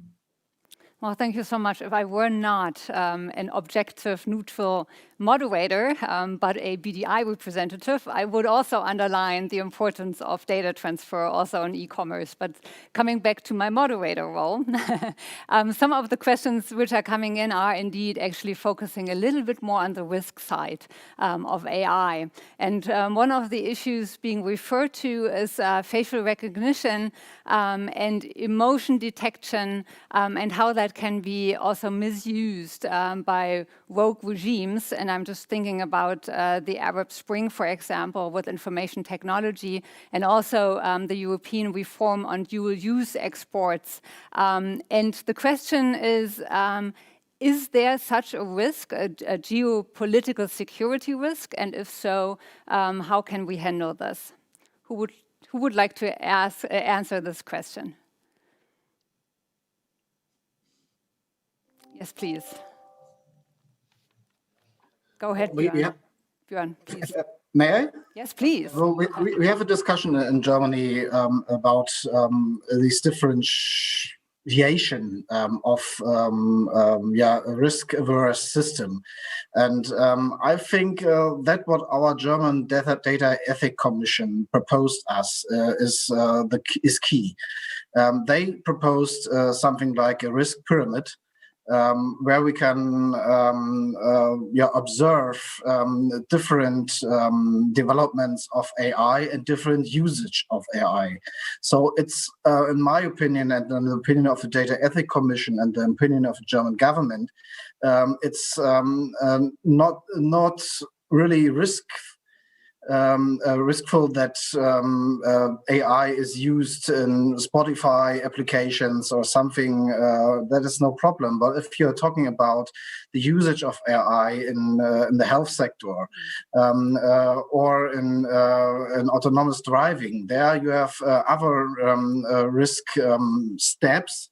And that's what we can see in the pharma sector, especially today, if we're talking about the COVID-19 vaccine. We see that there are different permit scales where we can follow and observe something like a risk pyramid framework. And that is our opinion, that we can follow that. But I want to just mention that we also have, especially if we're talking about face recognition, we also need to think about positive usage of face recognition. If we're talking for our, as Ministry of Labor, we see that we can prevent occupational bad accidents, occupational accidents via face recognition, because we see if people are tired at the on the shop level, we can prevent accidents. We can use AI and face recognition for occupational safety and health. And so let's not only think about the risk, let's also think about the positive aspects where we can use AI to create better work and better lives. Thank you so much for pointing that out as well. I mean, there's so many positive examples for positive usage. And you mentioned face recognition and machine safety. I'm thinking about driving, for example, where also the car can tell you or give a warning sign if you get unattentive or tired. So I think there are many, many examples. Unfortunately, our time is running out. I would love to talk to you for more hours and hours to come. I can't. I'm already getting the eye from the side. But I want to ask you one last question. So we are days before the Italians take over the G20 presidency and days before the Brits take over the G7 presidency. So, and it's almost Christmas time, so it's time for wishes. So I would like to hear your wish for both agendas.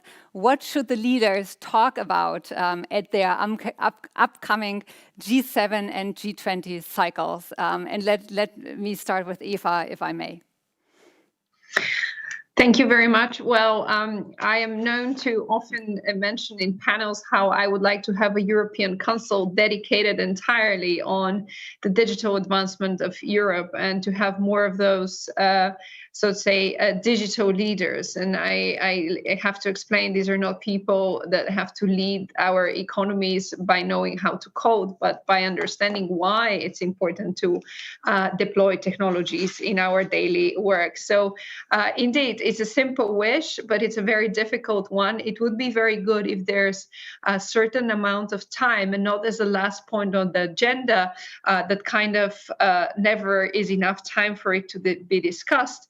But it would be very beneficial if there's an enough emphasis put on the advancement of certain areas when it comes to technological advancement, particular AI and the use of data. It would give a good overview that we are not just discussing global politics and external relationships, because it's, after all, the technological debate is embedded in that debate as well. And I think one of the reasons why it is often avoided is because it's not known very well. So that's why I wished for us for 2021, more digital leaders, people that do understand technology. Thank you very, very much. Just put the leaders into a room, don't let them out until they can code. Andy, what's your wish? First of all, back to my optimism just for a second. I want to point out that G7 crosses 3 different continents, as does the G20. But the G7 just had their inaugural meeting of the Global Partnership for AI last week, which has expanded much beyond the G7 partnership to include countries like India and Singapore and so forth. And again, I think I'd love to see the G7 continue on that dimension, maybe moving more broadly to a governance of technology and how to get more proactive instead of reactive. On the G20, the Italians here, I think, as we've been saying, AI is just at its early days. To look more at those steps of implementation for the G20 AI principles and what they really mean in areas such as bias and trustworthiness and robustness, I think would be a good effort for the Italians. Thank you so much. Casper, your wish. Our motto is that technology runs on trust. So I would, of course, argue that I think we need to take advantage of the global pandemic crisis in driving a more ambitious digital agenda forward, but also avoiding fragmentation. And then I just want to add in sustainability as something that I think works really hand in hand also with the digitalization agenda. So that would be my wish list. Emphasis on avoiding fragmentation and really a strong focus on core values, defending democracy, avoiding biases, human rights, etc. Thank you so much. And Carl? Just to build on what Andy said, so I think, there's been a great push towards more explainable, trustworthy AI. What I would like to see more of is what sort of AI do we need in different domains? So if you want artificial intelligence to develop a vaccine, for example, well, you certainly need it to be trustworthy, but you get the trustworthiness from testing whether it works or not from the AI being explainable. So if you have an unexplainable AI that produces 95% efficacy and an explainable one that produces 50% efficacy, you would rather take the unexplainable vaccine. If you look at autonomous vehicles, I think we need it to be trustworthy and explainable. If you look at producing AlphaGo, DeepMind couldn't explain how AlphaGo beat the world's best Go player. You would get the matrix of a lot of weights and probabilities. And frankly, we don't really need that particular task to be explained. So if you try everything to be explained and trustworthy, you also, increasing the cost of innovation, perhaps unnecessarily in some domains. So I think we need to take it one step further and try to think more about in which domains do we need what. Thank you so much. And last but not least, Björn's wish. Yeah, I totally agree that the mentioned global partnership for AI is one wonderful platform. And as German co-chair together with the Ministry of Economic Affairs, we wish that the global partnership could do that differentiate approach that Carl mentioned. I think that would be very necessary. And on the G20 and G7 level, my wish and my hope is that our Italian friends and our British friends will increase the investment on reskilling and upskilling worldwide, so that all the members of the G7 and G20 think that further training approaches within their states are the most important investment in humans and human beings.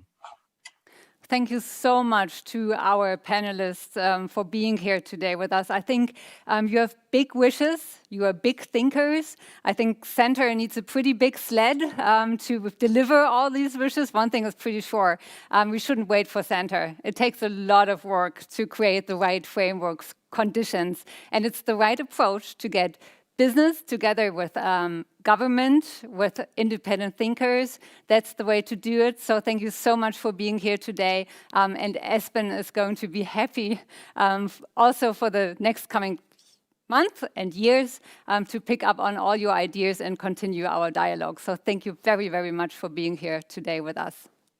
And with this, it's Rudy's stage again. May all your wishes come true. That was a great panel. I think we learned a lot. And with that outlook from you, I think we can continue with our next panel in 1.5 minutes. You cut back a little bit on our break, but I think it was worth it. I think it was worth it. So please stay tuned. In 1 minute, we rejoin with our next panel. Thank you so much to all of you. Thank you.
Ladies and gentlemen, we will continue now with our last session of today, the first day of our 5-day Aspen Initiative Berlin Conference, Aspen Artificial Intelligence Conference from Monday to Friday.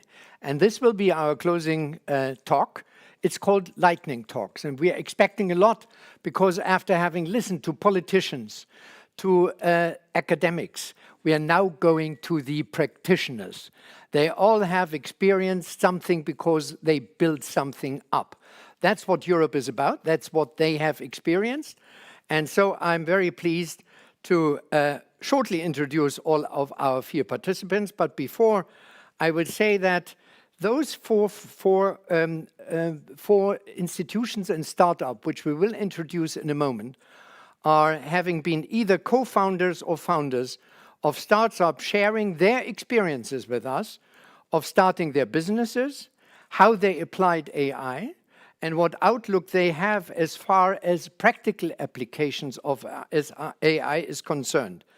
And if you read their bios, you will find out that those are incredible success stories which they can all be proud of. So we have 4 short input statements from each and any one of them. And then we have you, the audience, also give the possibility to put questions forward, which we then will transfer to them. And please address them either individually or to the whole panel. And that is it for the moment. Anna is the first one I'd like to introduce. Anna Lukasun-Herzig is the founder and CEO of Nairis.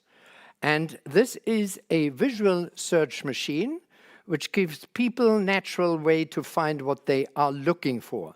But before, I think they need to know what they are looking for. This startup is currently running in 55 countries, representing every continent. Anna studied engineering at the Technical University in Aachen. So let's start with you, Anna, and ask you also, what is so different about what you did than compared to other startups working in the same field? Please, Anna. Many thanks. I'm happy to share my screen with you. Hope you can see that. Can you see my screen? Yes, I can see it. Great. So yeah, let's get started. So yeah, many thanks for the introduction, and happy to introduce NIRIS to you and tell you a little bit about our story and what we do. So as just said, NIRIS is a visual search engine. So we give search the power of sight. And what happened so far, if you review how digitalization started, we started with digitalizing books and all the text around. And so, we put like everything into the web, what was somehow described. And then we discovered or developed the engines to search through all the material. And now, since few years already, we massively start to digitalize all the pixels we see around, so all the visual content. And so far, we are not that good in analyzing and searching through this visual content. And that's exactly what we aim to do. So we think that the visual world and the visual way of communication is highly needed, and we would like to enable machines to communicate visually the same way as we humans do. And we at NIRIS start with the possibility to search for different objects or parts with just a picture. So this could be an object like that, which is a spare part, and it's really hard to describe what that is if you don't know it.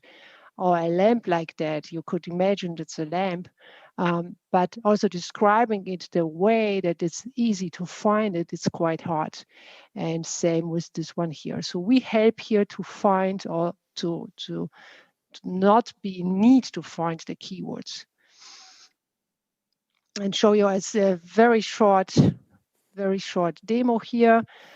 You can use our engine for many different products. You can just snap an object and we find in exactly that speed the result. We always give a result list back, so we never give just one product because we recognize it's better for upselling.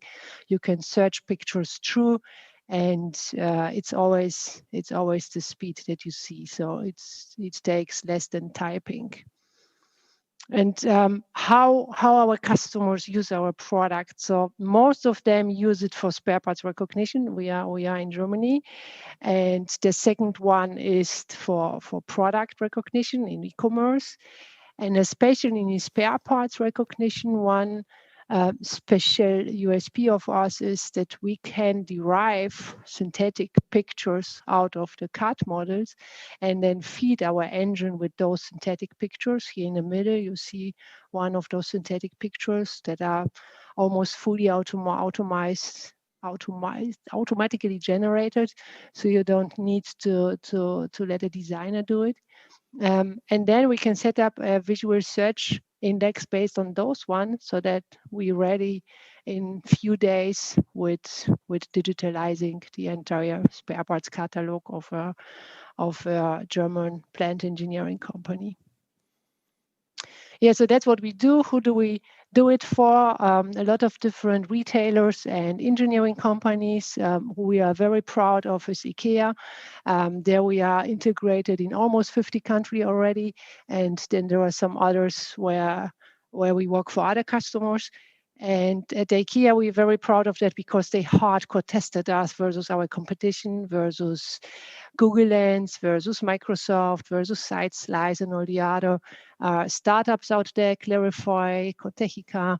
And yeah, we've been a happy winners. And this was not the first time that we won an RFP, but this was the last time. So we're very, very happy about it, and very happy to, as a team of 30 now, to be able to outperform the big guys out there. Yeah, and who is behind NIRIS? That's our team. We are very diverse, have a 50-50 gender share in our team, and 12 different nations working for NIRIS. And yeah, happy to answer all your questions and see all the other awesome pictures. Thank you, Anna. I think this was an incredible presentation of what you do and what your sort of impact on the industry already is. And let me say two things. You just mentioned lightning speed.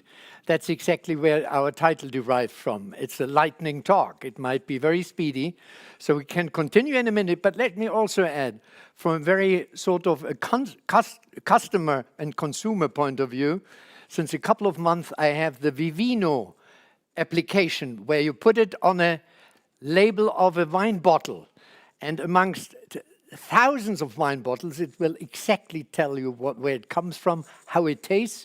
You might not totally agree with, but it's a ton of information and it's so much fun.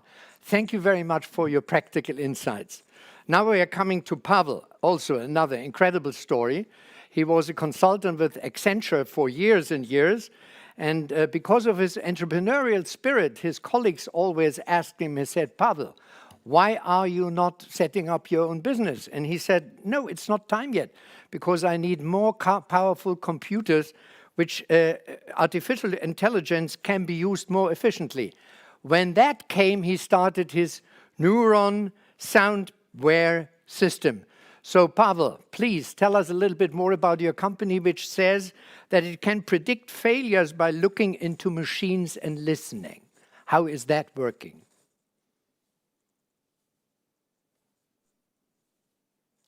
Pavel, we might have lost your wonderful picture, but no sound. Can you hear me now? Here you are, yes. Perfect, thank you. So you are right. So we had that discussion about 5 years ago around how AI will change the world and what can we do. And we are now profiling a system which protects machines and business. It's a combination of artificial intelligence and industrial IoT device. And we use it to listen to machines to discover coming mechanical failures. So it all started in the past when literally when my friend was sharing his experience as he was driving his car. He could hear there was some strange noise coming from the engine. He even stopped at the service. They didn't find any issue on the onboard computer, so they let him continue driving. And about 100 kilometers later, cylinder broke apart. It blew up the whole engine. It was 10,000 euros damage. And he said he was very lucky because that was 2 days before the warranty period ends. So we humans are very good in learning, and experienced technicians, they can even understand what the issue is. But common person knows his car. It's spent many hours on different driving conditions, so they can pick a small changes if something doesn't operate as it should be. And that's the intuition. That's what we are building in computers, in these microcomputers using neural networks.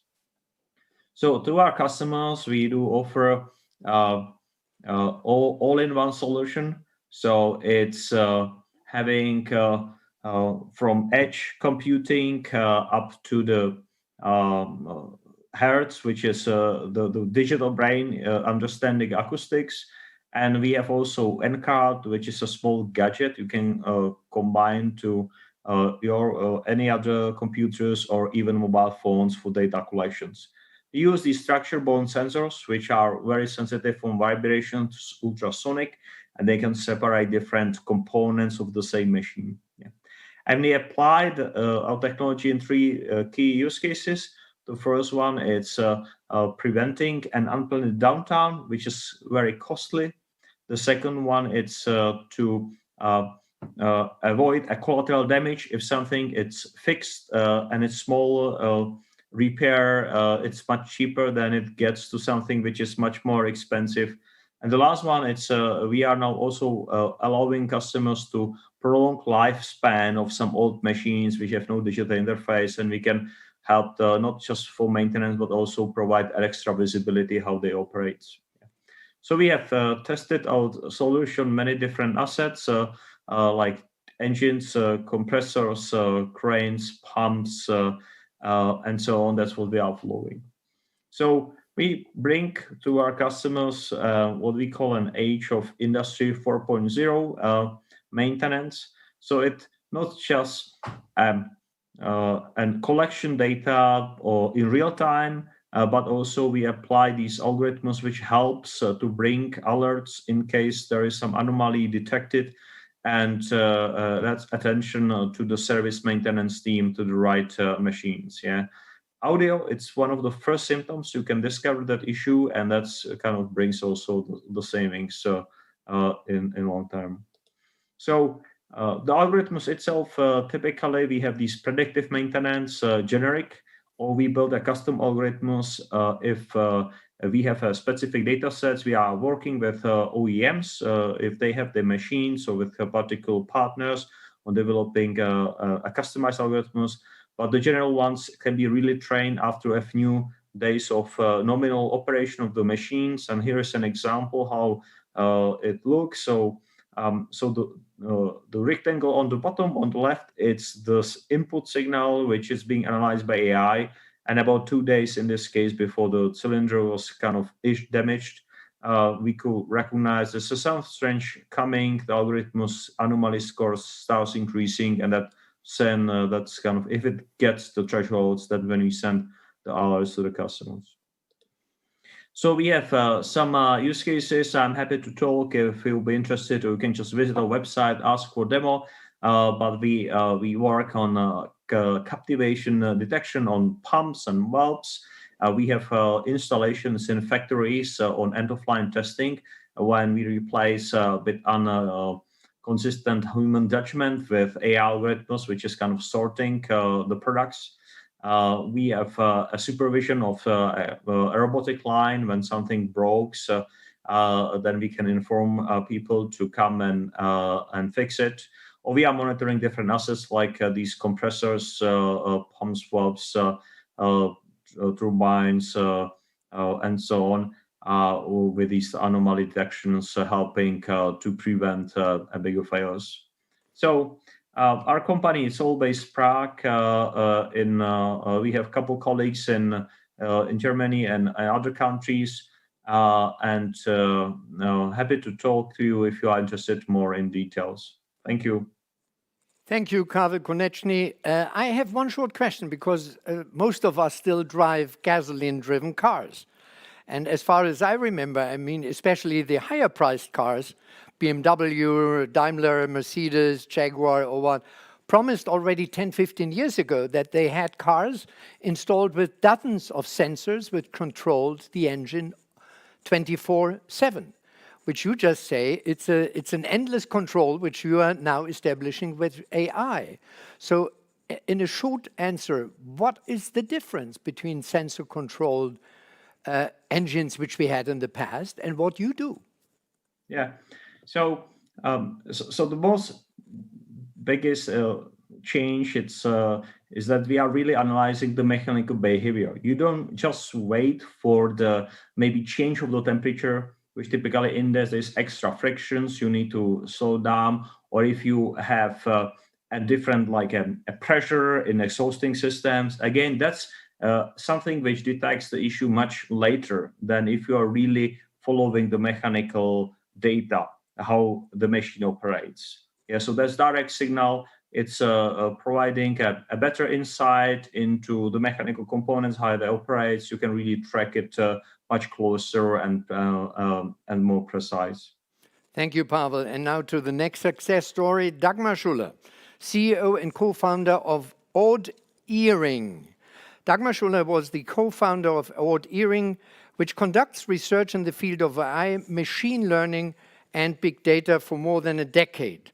She was coming from a senior vice president position at the international investment of Hubert Burda Media, and is now a CEO working with a lot of other firms and trying to shape the strategy and business development on operations of clients. Dagmar, tell us, what is the specialty of your firm? Thank you very much for the very nice introduction. Indeed, our background is very much research-driven and very much academic-driven, and our mission always was to make fiction become reality. So I will share my presentation with you now and show you quickly what we basically have or are supposed to do with Audiering. I hope you can see this. Yes. That I can basically go ahead.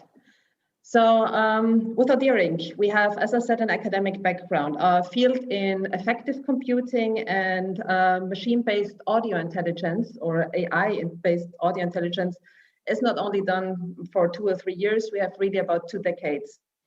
And the team that founded Audiering was the internationally very renowned machine intelligence and signal processing team of the Technical University of Munich, which was internationally very much recognized already for its fundamental work in effective computing audio. That having said, our core part or our core product always was the emotion recognition out of voice in order to enable an intelligent human-machine-human interaction, especially for the benefit of increasing human well-being. And that is actually what we are doing at Audiering. So basically, if we come to the health AI and voice market, voice biomarkers, that means everything that you can retrieve on not only from what you say, but especially also how, is going to be really groundbreaking news when it comes to disrupting machine technology, when you discuss things with the machine, with a robot, but also in human-machine-human interaction. So not only having the market in view here, what we are doing is something that has been increasingly of importance, especially since the classical speech recognition task, that means what you say, is basically being solved by big companies like Google, Nuance, and Amazon, and has become a commodity. So if you're talking to your personal assistant, or if you're talking to your smartphone, or if you give any type of speech command, this is something that is quite new, or basically that you have learned. But what is quite new is the speech analysis, and this is our domain then. What and how, especially how you say something.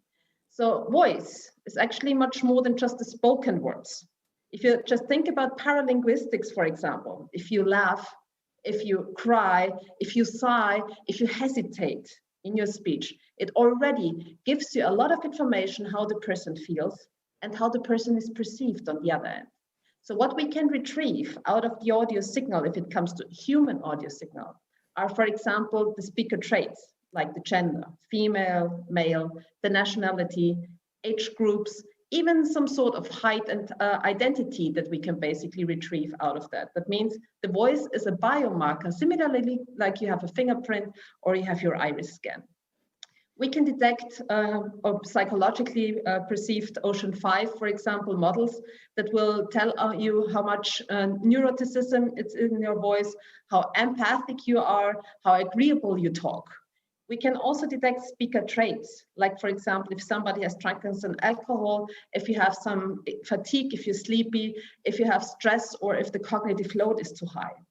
We can detect more than 50 states and traits from emotions, meaning we have a more dimensional model, especially around valence and arousal, which is psychologically proven based on the appraisal theory, where we can measure anger, happiness, sadness, frustration, and different type of other core emotions. But what I've said here is one thing that is very interesting, where it becomes really interesting, is the health area. So what we can detect out of the voice are especially voice biomarkers that can tell us more around how a person not actually feels, but whether a person, for example, is sick, or whether there's some sort of critical health state or trait that we basically should be intensely monitoring. Having said that, this can all be surrounded, of course, if you're analyzing the audio signal. We have just heard a little bit before with regards to the machines. What type of context you have. That means the environmental sounds that you're surrounded by, but also the social scene, meaning if there's one person or more people talking, how the crowd emotion, for example, is perceived, or whether you have got some sort of critical stage. And what we aim to do with this information is bringing this type of technology to devices, small devices where you only have to use one sensor that is quite cheap, the microphone, and that is almost in every device that you can imagine. So our technology is at the moment at a stage where we already have ready-to-sell products in that area that have got at least human-level detection possibilities, for example, with regards to the emotions, and also have products in place that also already have our intelligent context, that means environmental sound detection in place. We do not consider us as a startup anymore, but rather as a scale-up. We have the headquarters close to the DLR, close to Munich in Germany, and also an office in Berlin. And we work with companies, for example, like Huawei or BMW, Daimler, or GN, for example, where the smart sound device of the Elite Jabra 85H last year had our technology implemented, was launched and received 13 CES awards. Our technology, for example, has also been awarded several times. First time 2017, where we won the International Digital World Cup. We got the Innovation Prize Bavaria, we won the Vision Award, and we also won the VDE Award, just to name a few. So humanity, with regards to the voice biomarkers, is a very interesting part. That means we focus around the human being. For us, the patient or the user, whatever is really centric, and also the individual needs are really centric. So voice biomarkers in our area have increasing accuracy since we receive more data and can validate and pre-train the models. We can detect anomalies, for example, in speech, dysfunctionalities, changes, whatever makes the signal a little bit different. And especially this is interesting for neurodegenerative diseases like Parkinson's or Alzheimer's, in order to detect them quite early and in order to also enhance therapy, but also neurocognitive or psychological diseases or voice diseases. The possibility that we have here with this very holistic approach, where we come from the whole audio scene, go down to the social scene, and go down to the individual, allows us also to track the implications, for example, of the social scene that might be stressful for the individual, or for example, noisy environments that also might be stressful for the individual.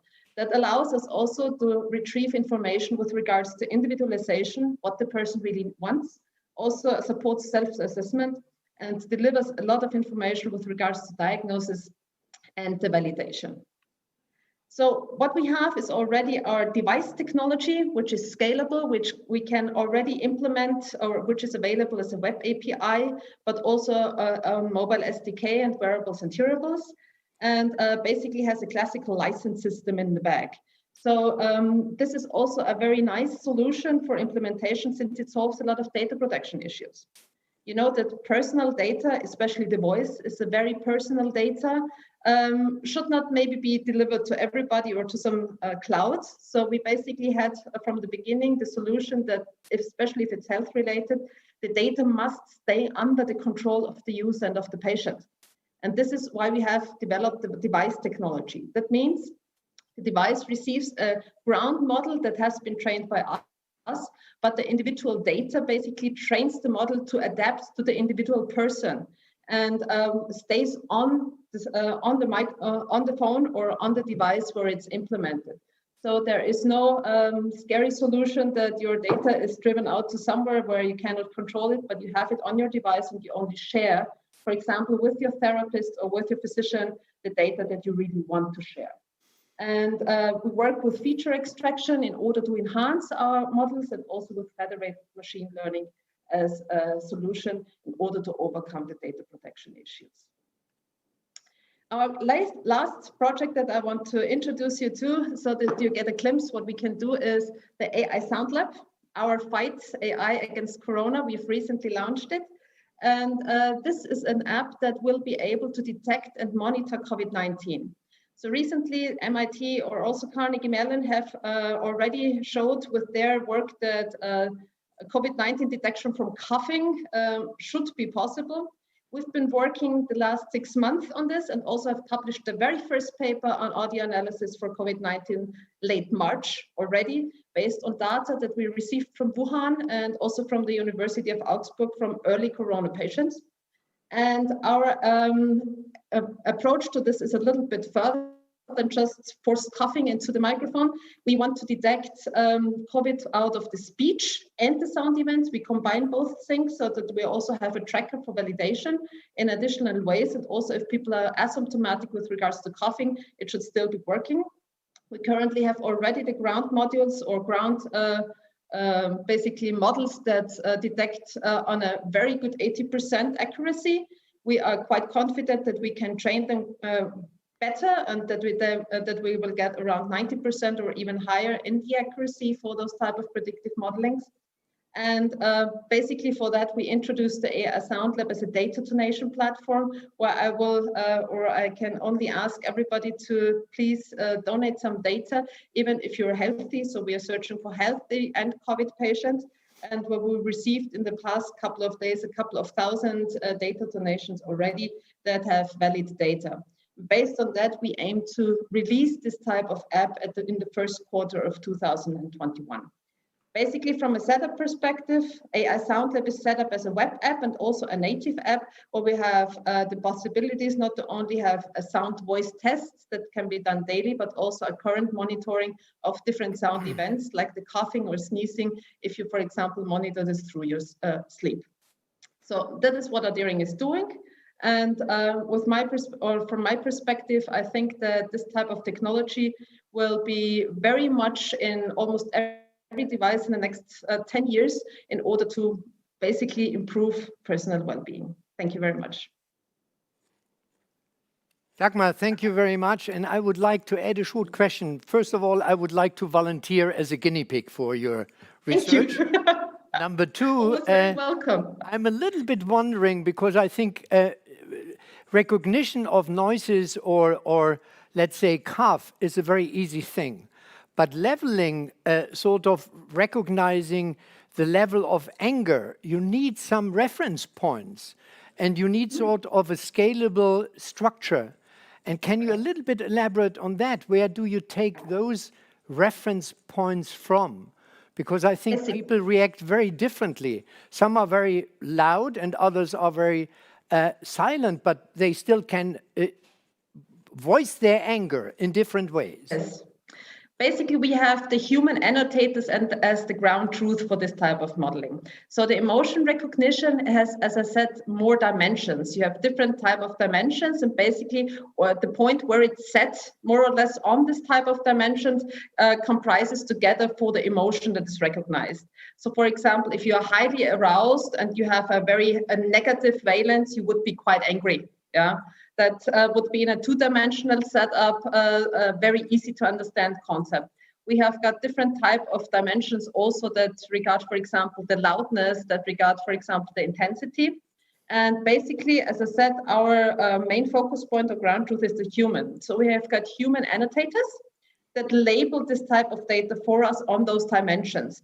And based on this, a ground model is developed. And also we have got active learning in this annotation process so that basically the machine learns also how to best annotate this type of emotion. And at the moment, our accuracy levels are a little bit above human recognition already. We've got between 70 and 75% of human traces recognizing different type of emotions at the moment. So basically, if you know somebody better, you would rather recognize how this person is. If you don't know somebody that well, you just have the initial thing how you would recognize is this person angry or not. Thank you. Depending on that, we have, as I said, we are a little bit above human rating already with the machine because it's presented with much more data than a normal person is in discussing information with somebody else. Thank you very much, Dagmar. Let's come to our next speaker, Leif Nissen-Lundbeck. He's the co-founder and CEO of the technology company Xein AG. His work focuses mainly on algorithms and applications for privacy-preserving artificial intelligence. He has an astounding and very impressive academic career with a Master of Sciences, Software Engineering of the University of Oxford, a Master of Science in Mathematics of Heidelberg University, and a PhD of Computing. I mean, what more can you do in the field of IT, digital intelligence, and AI? So Leif, tell us a little bit about what you are trying to achieve or what you already have achieved. Please, Leif. Sure, yeah. Many thanks for being here. I hope you can also see my presentation, right? Yes, we can. Thank you. Okay, cool. So yeah, I mean, actually, the last presentation from Dagmar was a perfect introduction already to what we do, and also some things were mentioned already there.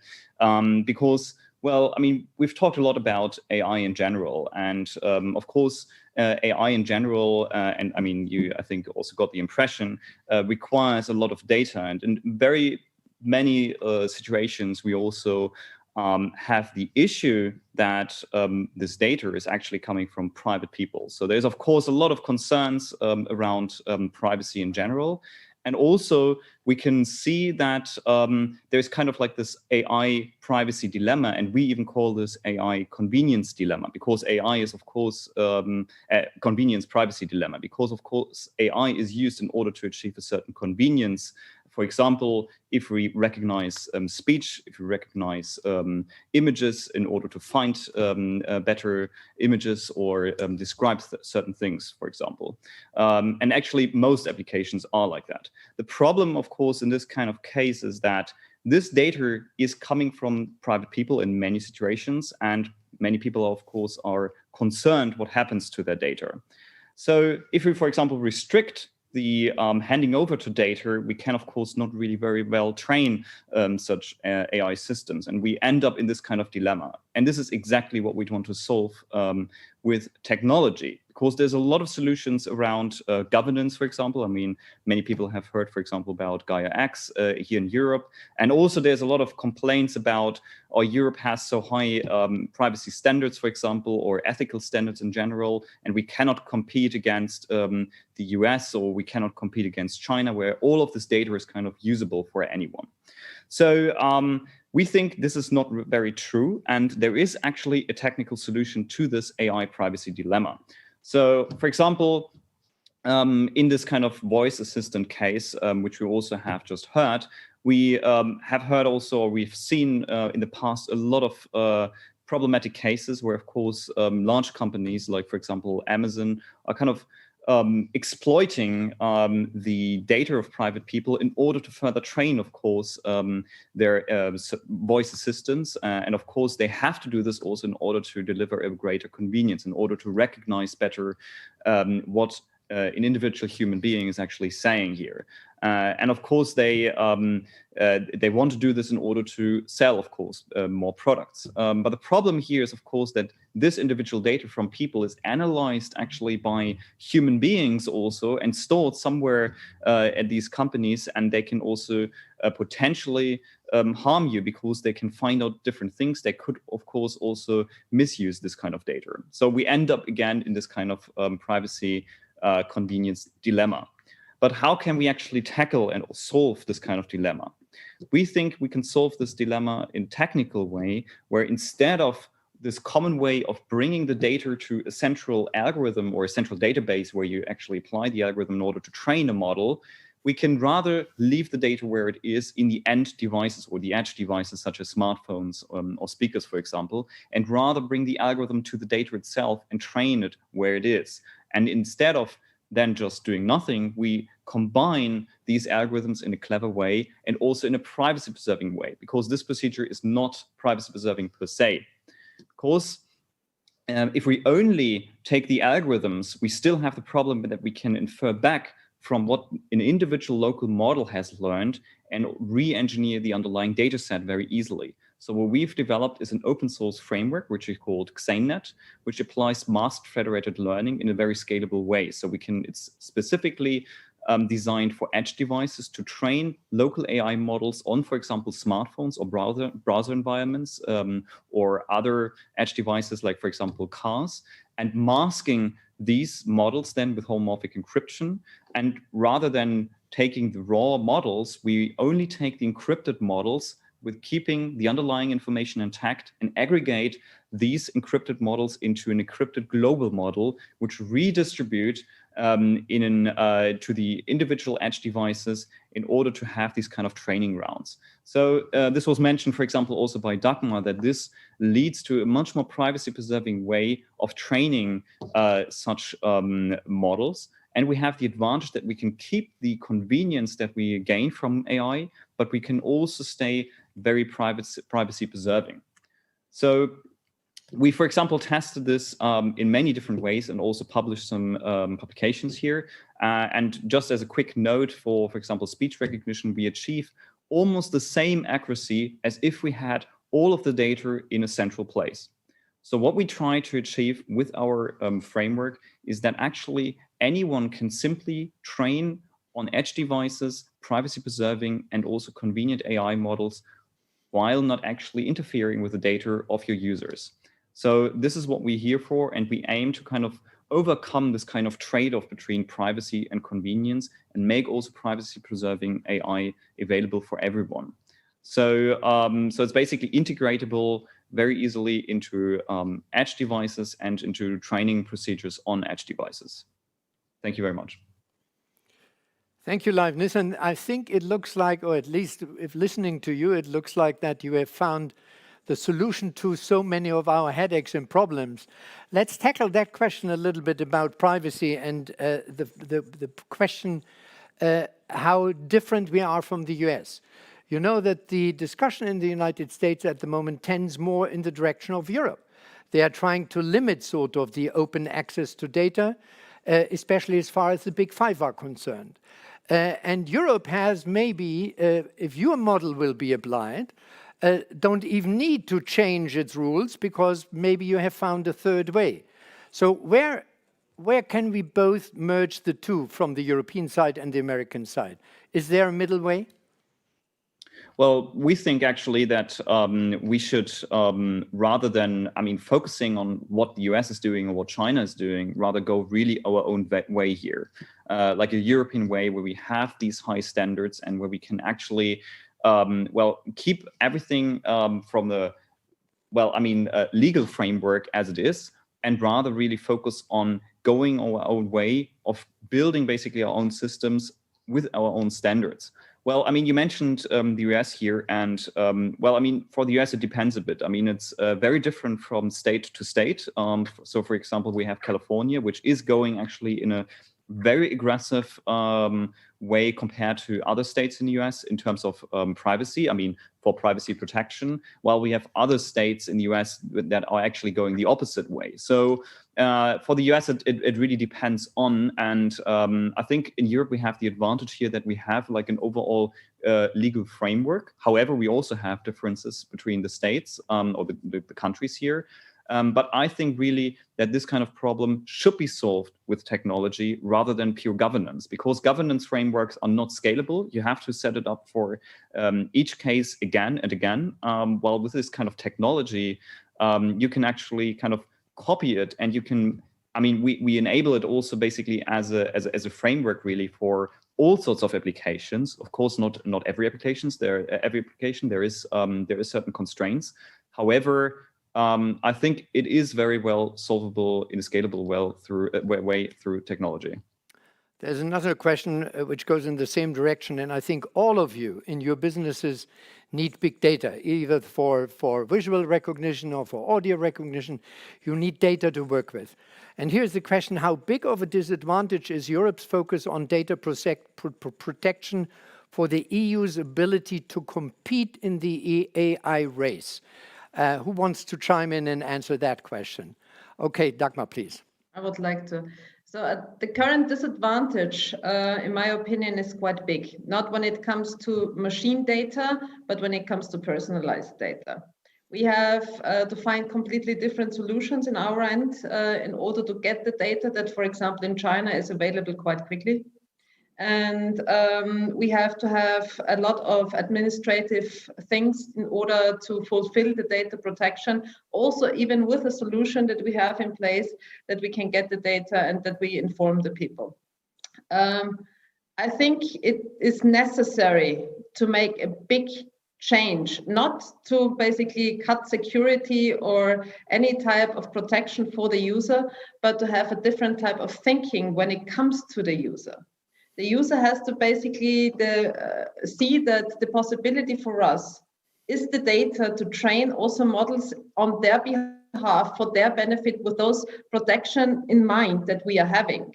Yeah, but we cannot do that if we are restricted on every level, and this will drive the momentum rather in the US or also, for example, in China with competitive solutions that have the possibility to, at the moment, be better because they are presented with more data. And the risk that we are having here is that actually we get what we really not want. A solution that is better but does not serve our protection standards that we want. So we have to get back and basically talk to the people in order to get a not that strict view on data protection and enable especially research and also companies that work for the human being. So here is a question. Live, I think you made a skeptical expression on your face. So you're not agreeing with Dagmar, right?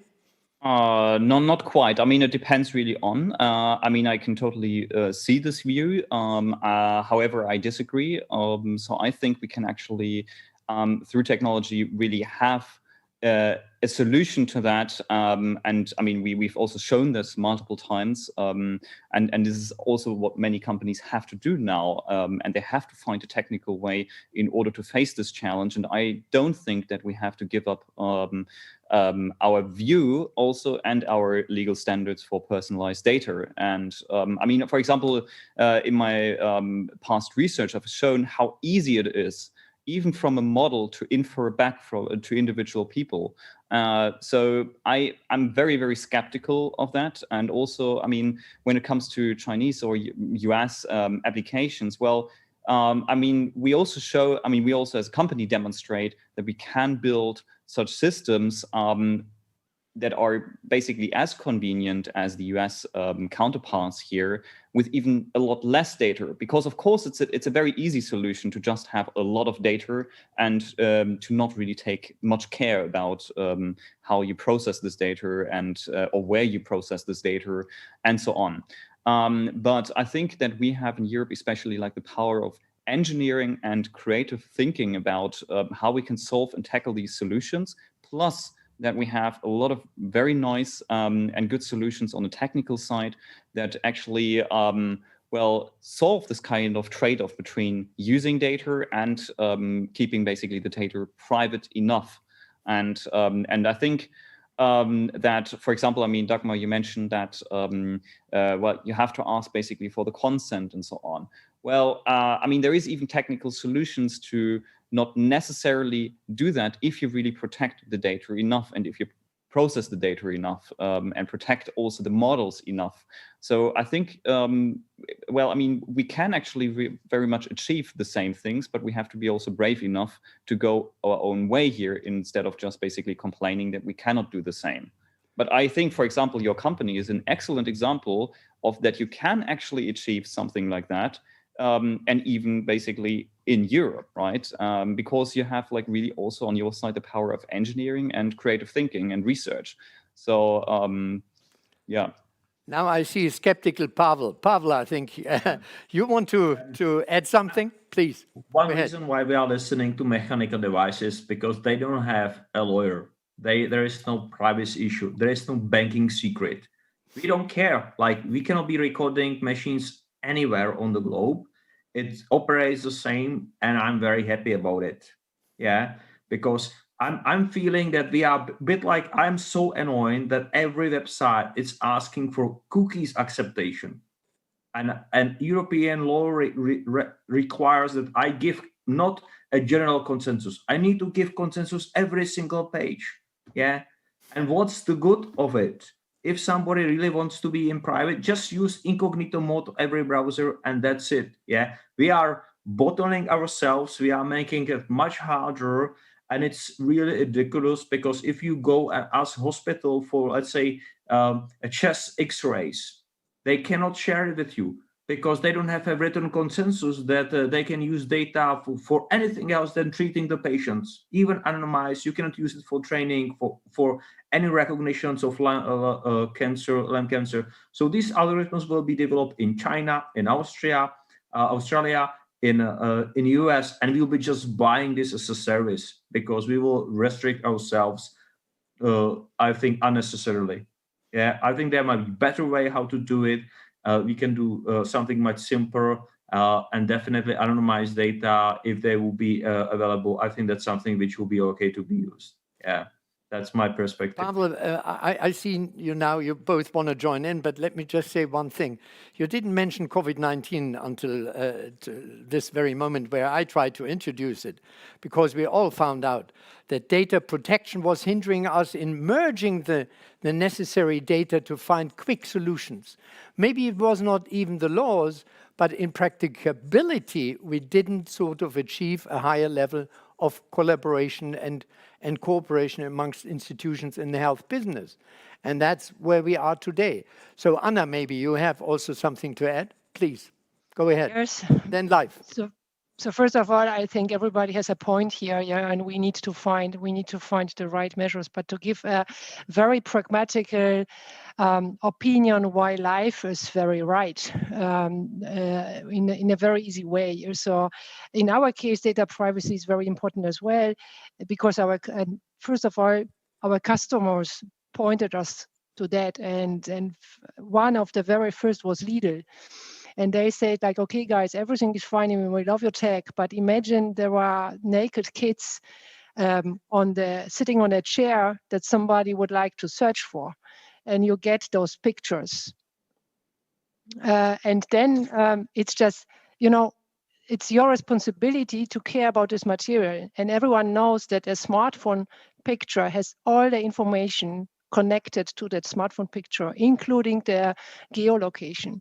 Means there are some people in the net looking for some pictures of naked babies and kids, and they get the geolocation connected to the picture as well. So that's like, yeah, we can all imagine what could happen after. Yeah, and you as a company, you don't want to be responsible for that, and you don't want to make your customers responsible for that. So we very, very early develop measures how to deal with that. Yeah, we first of all kick out all the connected data, so we don't even get it on our server. We kick it out in the mobile device already. Yeah, so on the SDK. Yeah, so then we mask all the faces. We automatically detect the faces and mask it. And 4 hours after we receive the pictures, we delete them. So we can't access them anymore. And those are very easy measures. But then my next point comes in the RFPs we do versus where we pitch versus Google versus Alibaba versus all the others. We are the only one who have answers to those questions. So now this is exactly like Live says. Now it turned to be our USP because we have the processes and the measures how to deal with that. And that's quite cool. Maybe, Live, before I give you the floor, there was another question which goes in the same direction. There is a question referring to Jan Talin at his introductory conversation by saying that vast data sources are no longer needed in advancing AI technology. He said a simple basic training set is enough to set the whole process in motion. That goes a little bit along the line what you said, Live. Is that true, or is it an overstatement? Yeah, I actually totally agree. So I will also give an example for that later. But first of all, saying that, I totally agree to what has been said here. But the problem is really that also if those companies want to sell in Europe, they should follow our ethical standards. Why should we follow everyone else's ethical standards just in order to compete against some kind of benchmark or metric or so that actually comes out of nowhere? And I think, you mentioned, for example, COVID-19. Well, it's not actually a failure of data privacy here or law. It's actually a failure of governments working together, of technical systems working together. And it's a failure of actually a lot of systems having slept, especially hospitals, for example, for years or decades. And their IT infrastructure is simply not capable of using privacy-preserving technologies. And I mean, it's also, I mean, it's of course, I mean, they can now point towards privacy measures or so. But I mean, what hospital is actually capable of using AI technology in order to train, for example, certain models in order to, for example, predict the level of coughing or so. So therefore, I mean, I think it's like a ridiculous discussion. I mean, to point towards only privacy or so. I think it's a combination of multiple things here, and technically and also legally, I think we are capable of solving these problems easily, actually, if we really want to, and if we also are brave enough here in Europe. And I think many things also point towards the right direction. I mean, there have been, for example, I mean, Germany, I think, was relatively effective in combining data privacy and, for example, this Corona app. Of course, I mean, it's not really AI or so, or advanced data analysis, and it also took a lot of time. But I think this is not really a failure really of data privacy. And actually, even US companies were forcing us in order to go in this kind of distributed direction. I mean, we also have to point towards this. Also, I agree to that not every problem is actually a big data problem. A lot of problems are small data problems now. So, for example, we will, for example, launch tomorrow a product which is exactly having this kind of problem, where in order to stay privacy preserving, we actually rather had a small data problem than a big data problem. And many AI problems are small data problems. If you really think about it, and if you really want to stay privacy preserving.